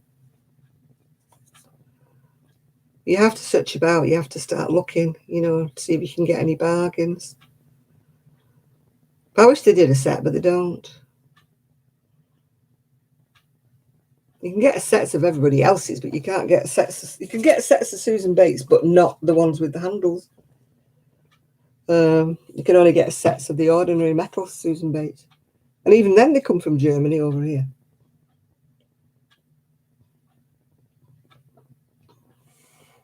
All right, Jeannie. Yeah, midnight. Cinderella. Your glittering coach will turn into a pumpkin. And your horses will turn into mice.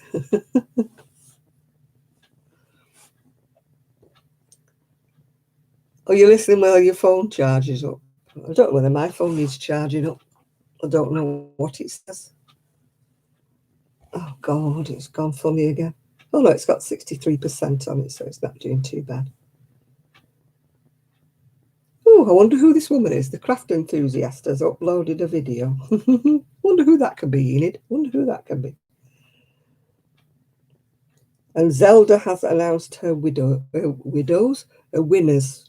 So she's made another video. Oh, okay. Yeah, there's a video on there. Who's this craft enthusiast? Does anybody know her? Who is she? She's just made a video, apparently. So it's just come on my phone.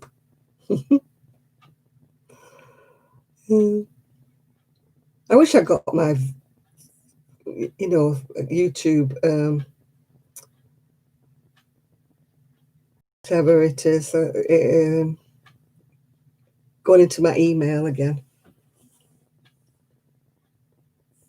Oh, there's a set of 10 on eBay. Have they got the bamboo handles, though?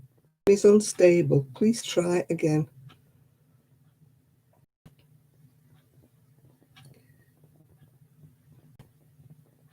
No, $30 is good because they cost about £5 each, don't they? Just make sure they're not coming from Hong Kong or somewhere.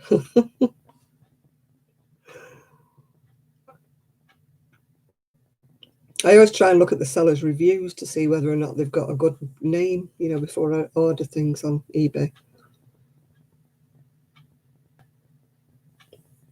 You know, if you look at the reviews, people say, oh, they're good and all this jazz. People say, oh, they're a scam artist, or they're not what they said they were and all that. I've got caught with that because I've not read the reviews. Not anymore. I usually read everything before I order anything these days. Got Ichigo. I don't know what there is about me and Polo Next. I can never get them to lie right.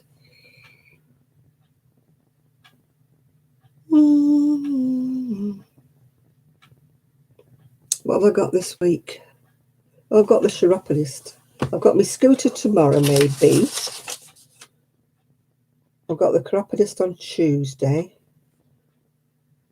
I've got the electrical surveyor on Thursday and the bed delivery on Thursday. I've ordered a new bed, people. Got a new bed coming Thursday. It'll be flat packed to the bed, so I'm not going to put it up. But it's where to store it in the mattress until I move. Oh, the house is filling up with rubbish. Boxes and boxes of stuff.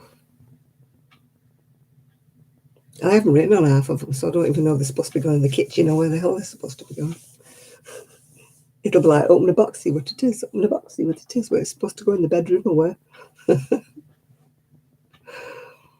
Manny, when Tony moved next door, he said he wrote on like bedroom, bathroom. He said, and they didn't do it. He said they just put them anywhere. Things that were meant for the bedroom finished up in the lounge, you know. He said his movers just dumped everything down. Lounge stuff was in the bedroom, sofa stuff was in the bathroom. He said it was a waste of time writing on them. Yeah, just put everything in the house and then put the bed up and then I can get to bed. That's all I care about. They want to put things away, then let them put them away. I'll just probably want to go to bed when I finish moving. I'll say, just leave everything. I'm going to pack an overnight bag with change of clothes, towel and everything, so that I can just get dressed in clean clothes the following morning. You're buying it?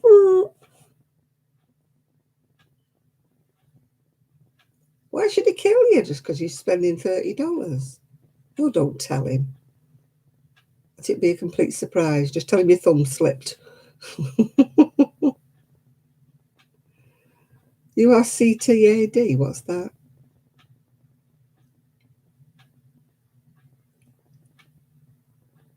Oh, well, I've just spent £720 on a bed.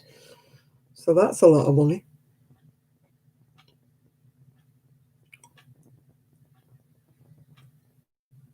Tools of your trade. That's what it is you just bought. Crochet tool. The number of times I have brought crochet hooks and given them away because I can't use them. Can't use them. I stopped buying fancy ones just because somebody says, oh, these are the wonderful hooks, these are this and these are that. I buy one and I can't use it, so I've given over now. I've had tulip, I've had what's that really expensive one called? I've had those, can't use them. I've had the light up ones, can't use them. The ones that Kelly likes, I've had them, couldn't use them. Yeah, furls, I've had a furls, can't use, it's too heavy.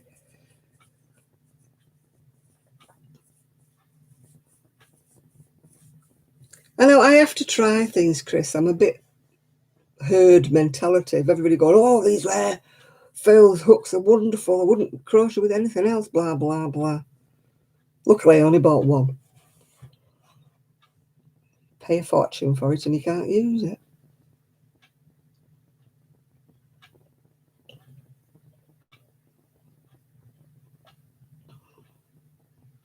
Yeah, you see, some people love them, but I don't.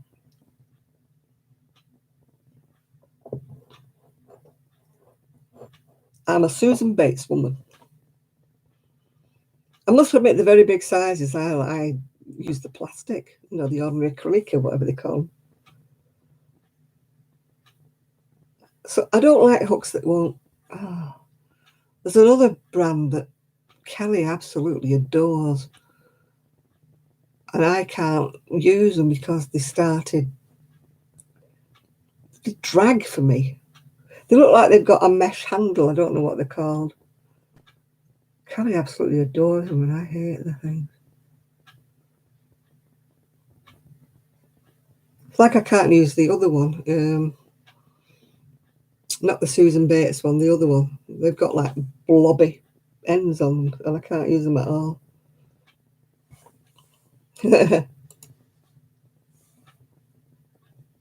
Yeah, I think it's clover that Kelly loves, and I don't like them. Are they the ones that got like a white and blue handle that was like lassie's work? No, I can't use pony. They drag for me.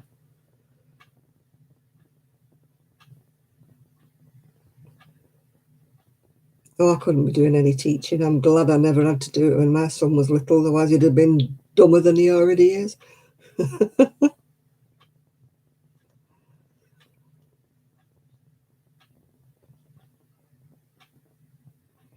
No, these, I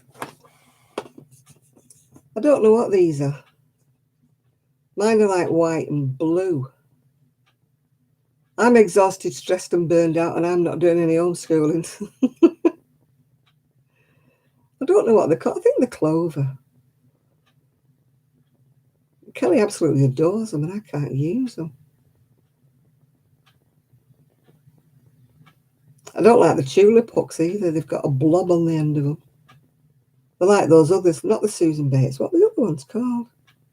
You're either a Susan Bates person or you're a whatever the other one is.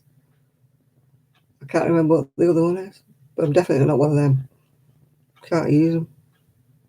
They've got a really big blobby head. Where Susan Bates has got like the inlay hook. Whatever you get used to, isn't it? Boy, that's the ones I cannot use the boy. To me, the end's like a blob. And yet you get people who only can use the boy, they swear by them. Yeah, I wish we could try them before you buy them. If they just had one hook out of every, like on the whatever, you take your little ball of wool and you try and use it before you buy it. I mean, those blooming furls will come in, they're so expensive. I only ever bought one. Thought I bought a box full. I paid less for a whole bundle of them than I paid for this one furls, and I don't like it. But I paid so much for it, I'm damn well not going to give it away.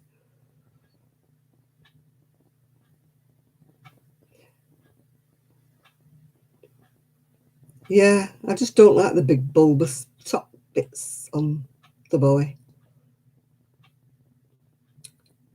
But my, I think it's a clover one. Mine just drags. It doesn't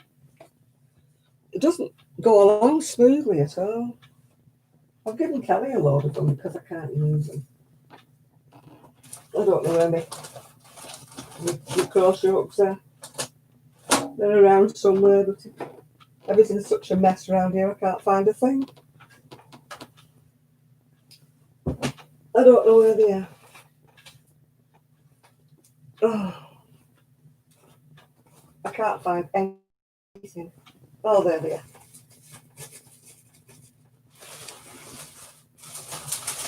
Oh, there they are. It's in one of the zippy bits, I think.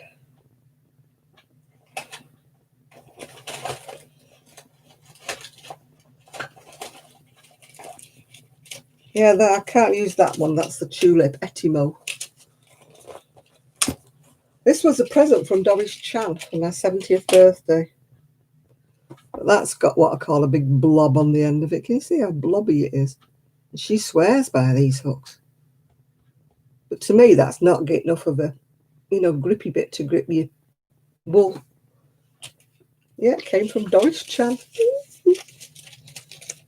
I don't know what she's doing these days. She doesn't seem to be doing any designing or anything. Not seen anything of hers for years. That's my one and only furls. It absolutely weighs a ton, that handle. Weighs a ton.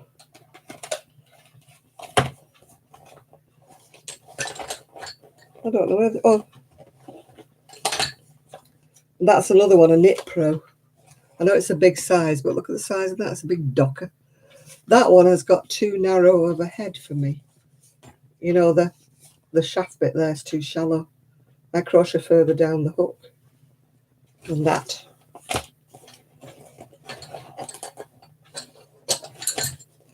It's the same with that. That's too shallow as well, too small. Got a massive, massive handle and a very short crocheting bit.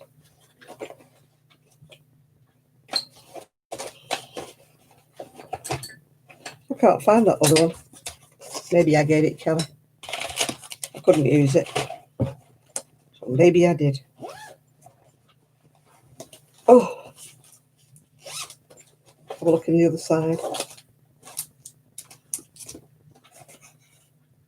No, that's the one. It's a Prim. I could not use that for love nor money. It's plastic and it will not slide. Everything drags on it. It's a Prim. Don't like it. Yeah, I'm always getting these and I don't know why I bother, because the top bit's too shallow. That bit's there's too short. I like a long inline one. Yep, that's me.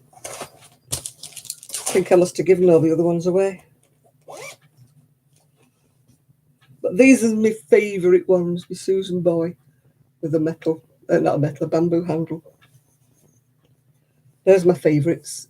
Even though the handle keeps coming off, I have to keep super gluing it together again. After you've been using them a bit, the handle goes loose and they fall off.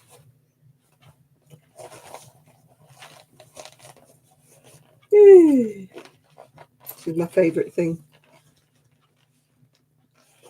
That's what GB Maltese sent me once for my birthday. So I love it. Love it, love it, love it. Keep all my hooks in it. Oh, I'm happy I found my case. I would have been devastated. It's got all my Susan baits in. It's a bit overstuffed. It doesn't shut properly. It's overstuffed. I love it, love it, love it, love it, love it. I've tried to buy one for Kelly, but I couldn't find one. Oh, I must take my cushions with me.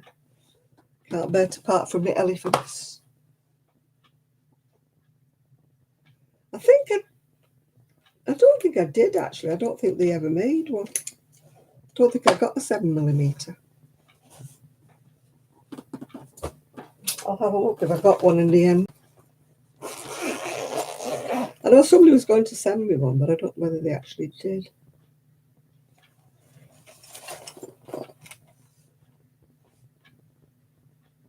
What's that?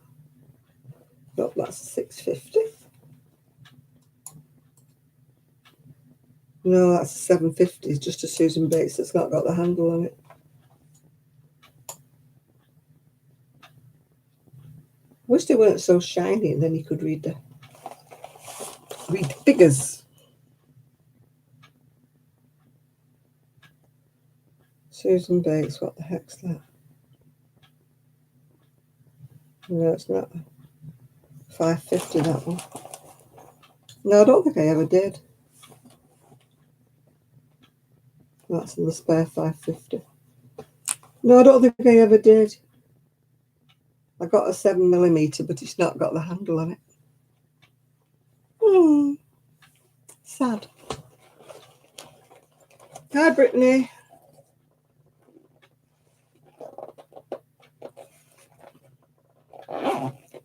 Yeah, you have to squint along the sides.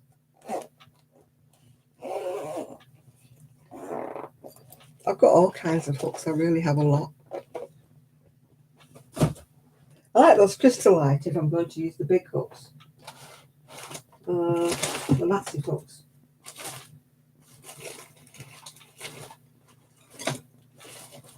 I like the Crystalite. I don't know where they are. I think I packed them away. They're in the drawer. I really need to start using my Denise, my Tunisian hooks. I have never got the hang of it. can do the stitches. I can't do the tension. Cannot get the tension right at all. I've opened my Dandelion Burdock, as my son used to call it when he was little. I said, it's Dandelion and Burdock. He said, no, it's Burdock, because that's what it makes you do when you've drunk it. He had a few little cute sayings when he was little. Right, I better get my pills together. I've run out of one. Run out of my nerve tablets. Oh, Dandelion and Bourbon. No. You should know me better than that. I'm not really an alcoholic. That's what got me about this vertigo. It was just like being drunk. I get in bed and lay down and woo. I used to think, God, I don't mind doing that when I've had too much to drink, which is not very often. But I didn't want to have the world spinning round on me when I was just stone cold sober. I got up this morning, I wasn't too bad. Until I bent over, because I was talking to my niece, and I bent over to get something and I stood up. And she said, sit down, because I was like, said, you're going to fall down, sit down.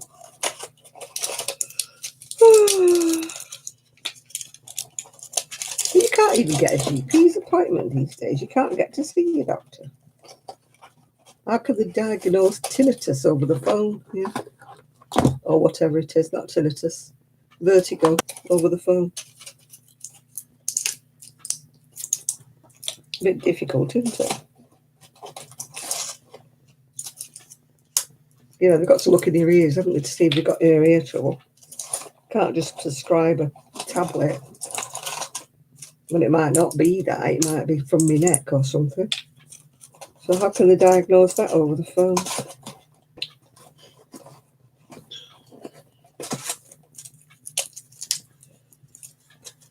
Oh, I hate taking all these damn pills. Get on my nerves.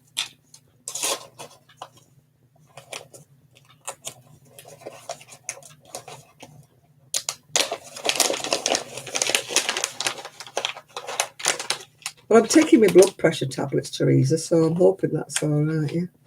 All right, Trish. Thanks for your company.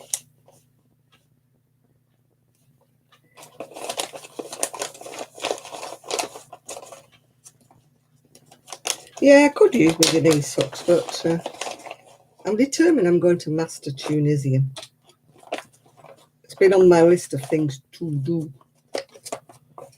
As I say, I can do it. I've got a lot of videos and books with videos and not videos, DVDs and stuff. Yeah, I mean, it does look fun. I just can't get a pattern. I'd be all right maybe if I just made a scarf to start off with, or I can't even get an appointment to get my diabetes done or my blood pressure done. Yeah, Ultralac is lovely. You can do Ultralac though, can't you, with an ordinary hook, provided it's not got a throat plate. You don't actually need a Tunisian hook for a lot of the Ultralac unless it's a wide. You can normally fit the stitches on an ordinary crochet hook. My one thing about the Denise was I had to get a spare set of things because they were like permanently hooked over. And even though I warmed them and everything, I couldn't get them to straight. I can check my own BP. I don't know where my machine is. I've got a machine I bought. Yeah, I've got my pulse thing. It tells me the pulse and it tells me my oxygen, because I need to check my oxygen rates because of me being on this CPAP machine. I need to test that. I've got my own blood pressure machine, but I don't know where it is. It's packed away somewhere, isn't it? I don't have a thing that you prick your finger and stick it in. I don't have one of them. My GP said I didn't need one, so I never got one.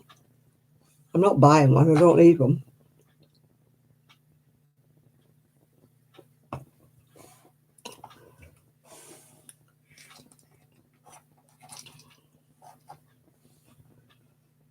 So, I mean, my blood sugars could be all over the place. So,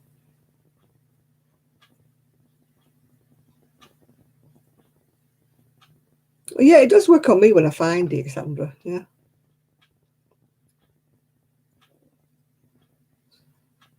I bought myself a cheapy sort of Fitbitty watch, but I don't know where it went again.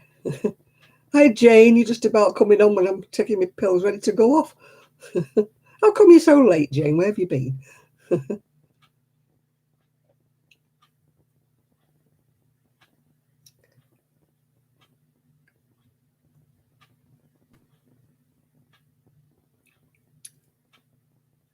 In some ways, I wish I was younger, but in a lot of ways, I don't in this day and age. If I was 46, I would want to be 46 when I was 46, not 46 now. You know, what's going on with the world and stuff. I'm glad I'm older.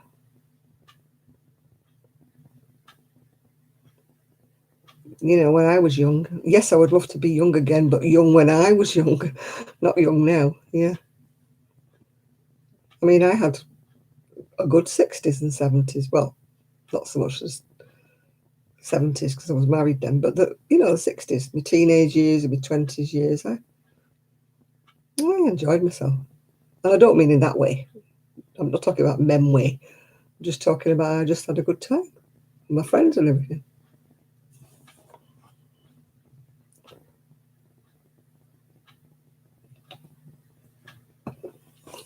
I mean, I would like to go back to being like 20 when I was 20. I wouldn't have got married, but I would have been a bit more careful.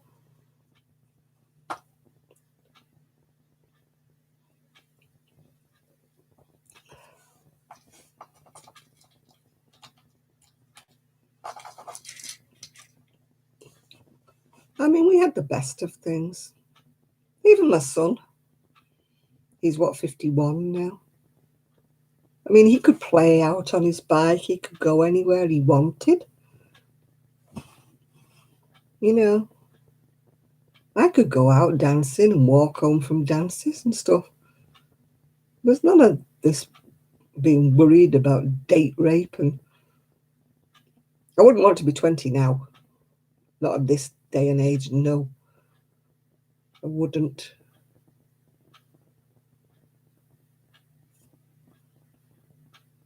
I think I had the best of times. The 60s. Swinging 60s. And I don't mean swinging as in couples swinging. I mean, it was called the swinging 60s because of the music. Everything's got a different connotation now. If you say you were part of the swinging 60s now, everybody thinks you mean swapping partners. Did I like the 80s? No, I didn't like the 80s because I was going through a bad patch. It was before I got separated, and I didn't like the 80s at all. Hi, Dina. No, it's one of my worst eras, I think, the 80s and the 90s, beginning of the 90s. I was going through a lot of stuff. All right, see you next week, Dina.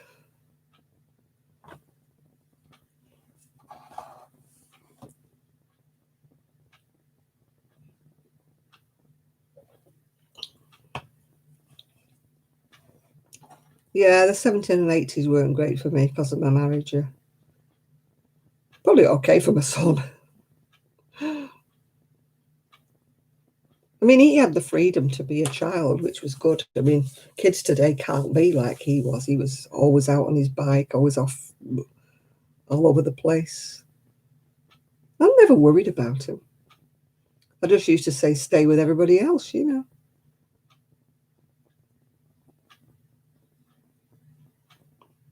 you didn't have to kid. I mean, now, if I had a kid now, God, you'd wrap them in cotton wool. This is why they're just all like snowflakes, isn't it, now? Because they don't get bashed about, fall, break something, fall off a tree, They're all like a snowflake generation now. They're all stuck in front of the TV going, My son never watched TV. He watched some cartoons odd times. But there was no such thing as Sky and the Disney Channel or anything. Because if he was really poorly and he had to be off school and lay on the sofa, he used to get so fed up because there wasn't any children's programs for him, you know. And there was no such thing like as Sky Telly and stuff like that.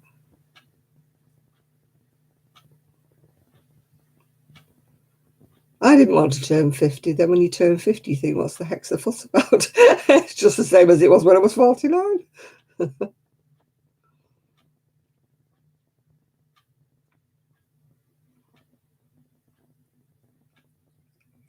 Age is just a number. I'll be 75 next month, but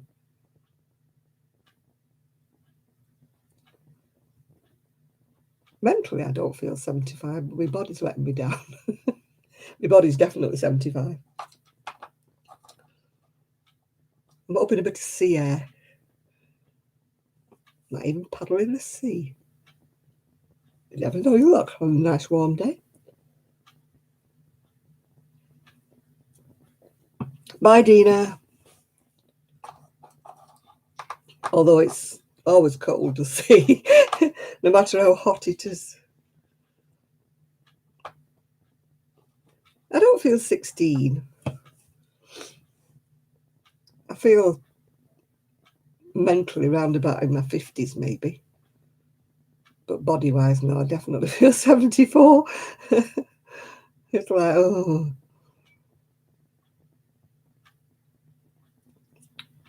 Right, see you next week, Dina.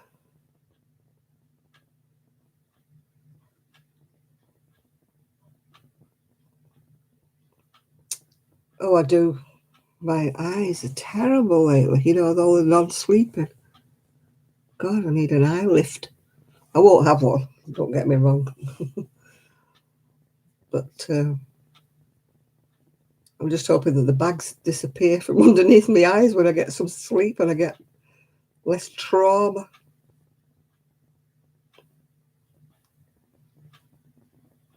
No, your body doesn't bounce back. You get up in the morning and you lay there and nothing hurts for a moment.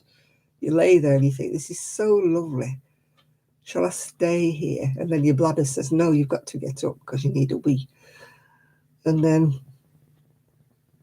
you know, that's it. As soon as you get up, you think, oh, my back, oh, my legs, oh, whatever. I was so comfy in bed. Why couldn't I stay there? But of course, you have to get up with your bladder. Because your bladder goes, nudge, nudge, get up now, nudge, nudge. I can't remember the last time I got drunk. Cannot remember. So many years ago. I like a drink, don't get me wrong. I'm not teetotal or anything. But I just not interested in getting drunk or anything. Not interested in getting too much to drink.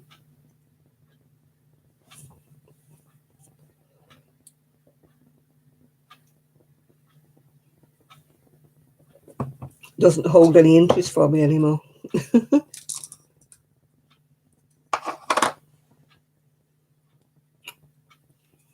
I was a war boomer. Well, actually, not quite. It was the kids just about a year or two younger than me that were the boomers. I was born actually just at the end of the war. I was conceived during the war. Oh, why have I got a dirty mark on my nose? Ooh.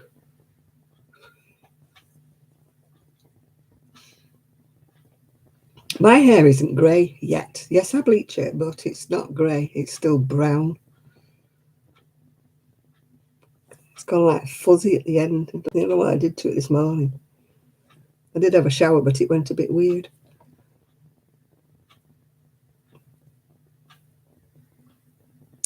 Yeah, after my year at school, the years above, No, the years below me had much bigger classes because that was like the boom time. 1946, 47 was boom. When people came home from the war, that's when they started having all the babies, yeah. No, my son was conceived when my well, he was my fiance at the time, was on nights, so I don't know how come I got my son. But we did meet up sometimes before he went to work.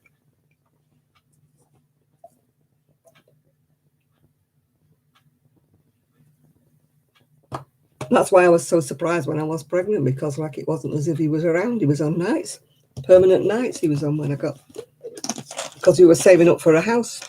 We'd got the house, you know, it was all going through. So to get some extra money, he was working nights because he had a better rate of pay working nights.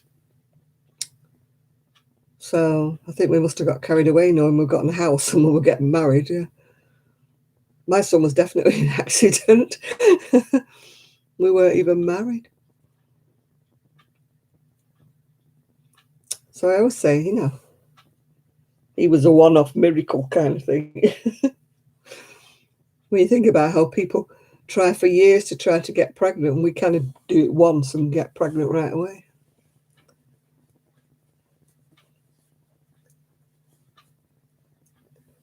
Yeah, I was 22,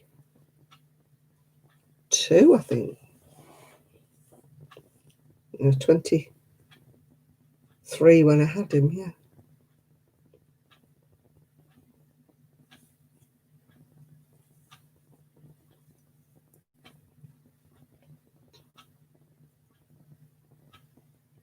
Yeah. This is how come I knew my son was overdue, because I knew exactly. When you're married and you're having relations like more often because you're in the same, you kind of, you know, kind of don't know when you fall pregnant. But when you're only engaged and your fiance is working nights, you kind of think back and you know kind of what day it was, because that's why I was convinced. And then when he was born, I was right and they were wrong. He was born to the day they said, but he was 3 weeks overdue, according to his skin, and everything was falling off him. And he was such a big baby. And they said he was about 3 weeks overdue. And I'm like, yes, I was right. I could have told you that.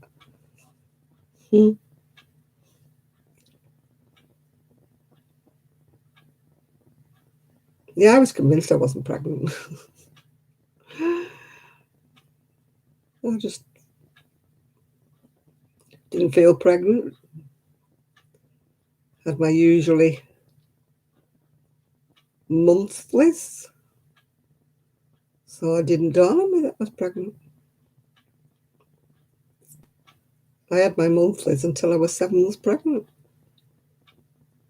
They kept saying no, it was threatened miscarriages at the time of, you know, your monthly time. I thought, no, I had periods all the time up to being 7 months pregnant.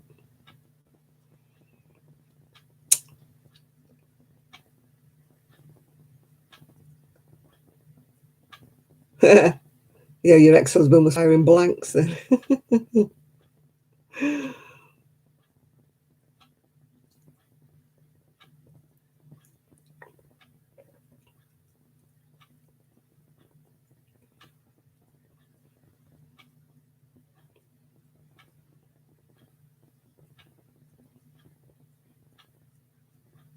Yeah. My niece's friend had her baby in the bathroom. She was supposed to be going to the hospital, but she didn't. She had it in the bathroom. And one of my friends, she had her baby before mine, and it was born in a bedpan, head first in a bedpan.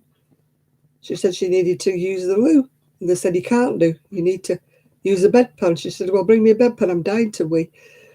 And they brought her a bedpan, and she just, whoop, this baby popped out. And she goes, nurse. And they said, what? She said, I don't think it was a wee. And they had to wheel her into the delivery room, sat on this bedpan down the corridor. Should have felt all right, idiot. They wouldn't let her get off.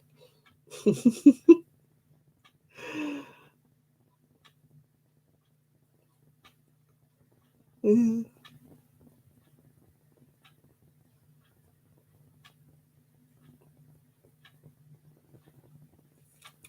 Yeah, this friend who had her first baby head first in the bedpan, her second baby, she just made it to the hospital and it was born. And they said to her, if you have any more, for God's sake, can you come in before you're in labour? She never had a labour lasting more longer than an hour. And she just said, it's just like going to the bathroom for a poo. She said, that's all she said about birth. She said, she just pops them out. No problem. She had 4 in the end because she lost the second one. It was a cart death, unfortunately. She had 4 babies, 3 live babies, and not a pain amongst them. Hardly any pain. Just straight out. Hour labour. I think 2 hours was the longest labour she had. Yeah, I hung on to mine. I didn't have a C-section. I should have had, but I hung on to mine. I always say he didn't want to be born. He was hanging on my rib cage because he was upside down. He was born with his feet first. His head was, wedged somewhere up underneath my rib cage. He must have been like that, like a monkey hanging on. Whenever we used to have rows when he was little, he always used to say, yeah, that's right, blame me. I couldn't even come into the world the right way around.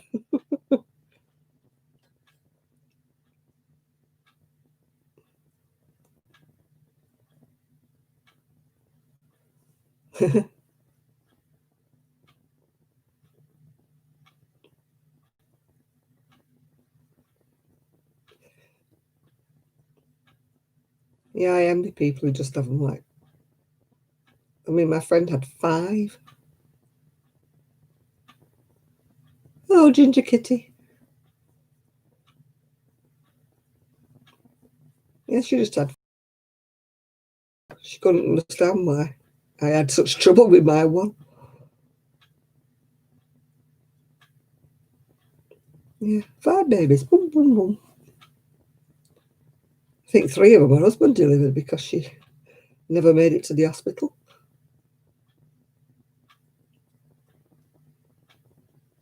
I mean, he saved one of them's lives because it was born with the cord wrapped around its neck and it was blue. And he unwrapped the cord and he didn't panic at all. She said he just unwrapped the cord and patted it and breathed on it and everything like that. And when the midwife come, she kind of took over from him. But she said she saved this little girl's life because she was blue and floppy. And the cord was wrapped around her neck twice. But he got her breathing before the midwife come panting up the stairs like, when the midwife finished off doing the work on her and she was fine. Oh, look at that. I've frozen with my eyes going.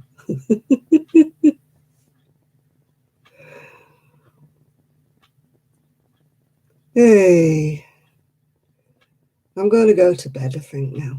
I'm getting tired now. I've had my pills now. Chris usually reminds me what he didn't do today, but I've had them, Chris. I've had my pills. Taken them all.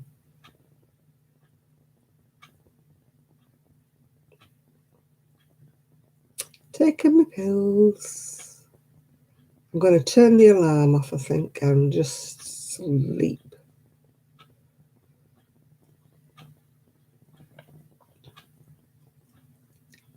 Sleep, sleep, sleep.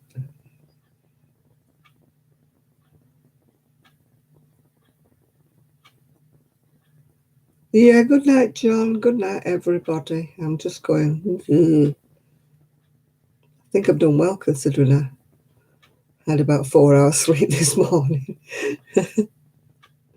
Oh, thanks, Chris. At least you got to speak to Kelly this time. Kelly made a surprise appearance. Yeah. No, I'm only a little squidge. I'm 5'3". Both directions. 5'3" that way and 5'3" that way.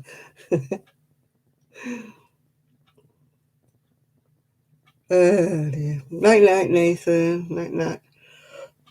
Oh, excuse me. My dandelion and burp dock has lived up to its name. I'm an enabler. Oh, what? Because I made you buy the crochet hooks. Yeah. See you, Sandra. See you, Enid. If anybody hears anything about Miguel, can you send me a message or something? I'll get Miguel to send me a message. Yeah, I hope he hasn't broken anything or done any damage to his shoulder. No doubt when he's fit enough, he's probably finished up at A&E. That's probably why he's not here. Yeah, he's on Facebook, yeah. It's just I don't know, I hope he's okay. As I say, if Jill was here, she would have phoned him, but she's left her dad, so I think she's the only one who's got his number.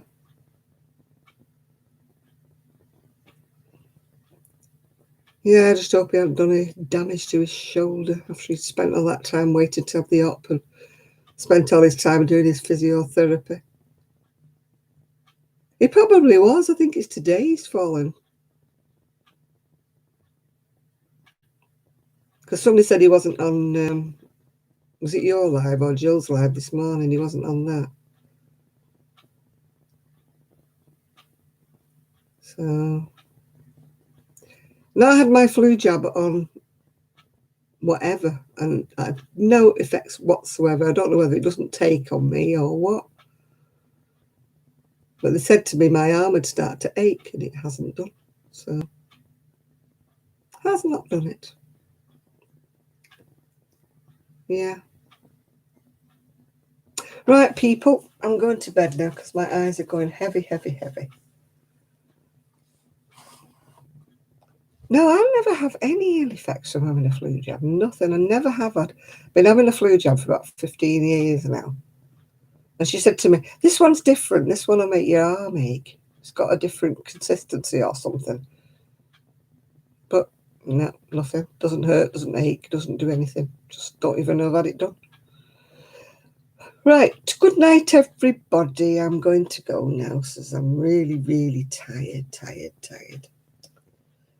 So I might make a video if my scooter does come Monday, Tuesday, whenever it comes. Yeah. So I'll speak to you soon. Bye now.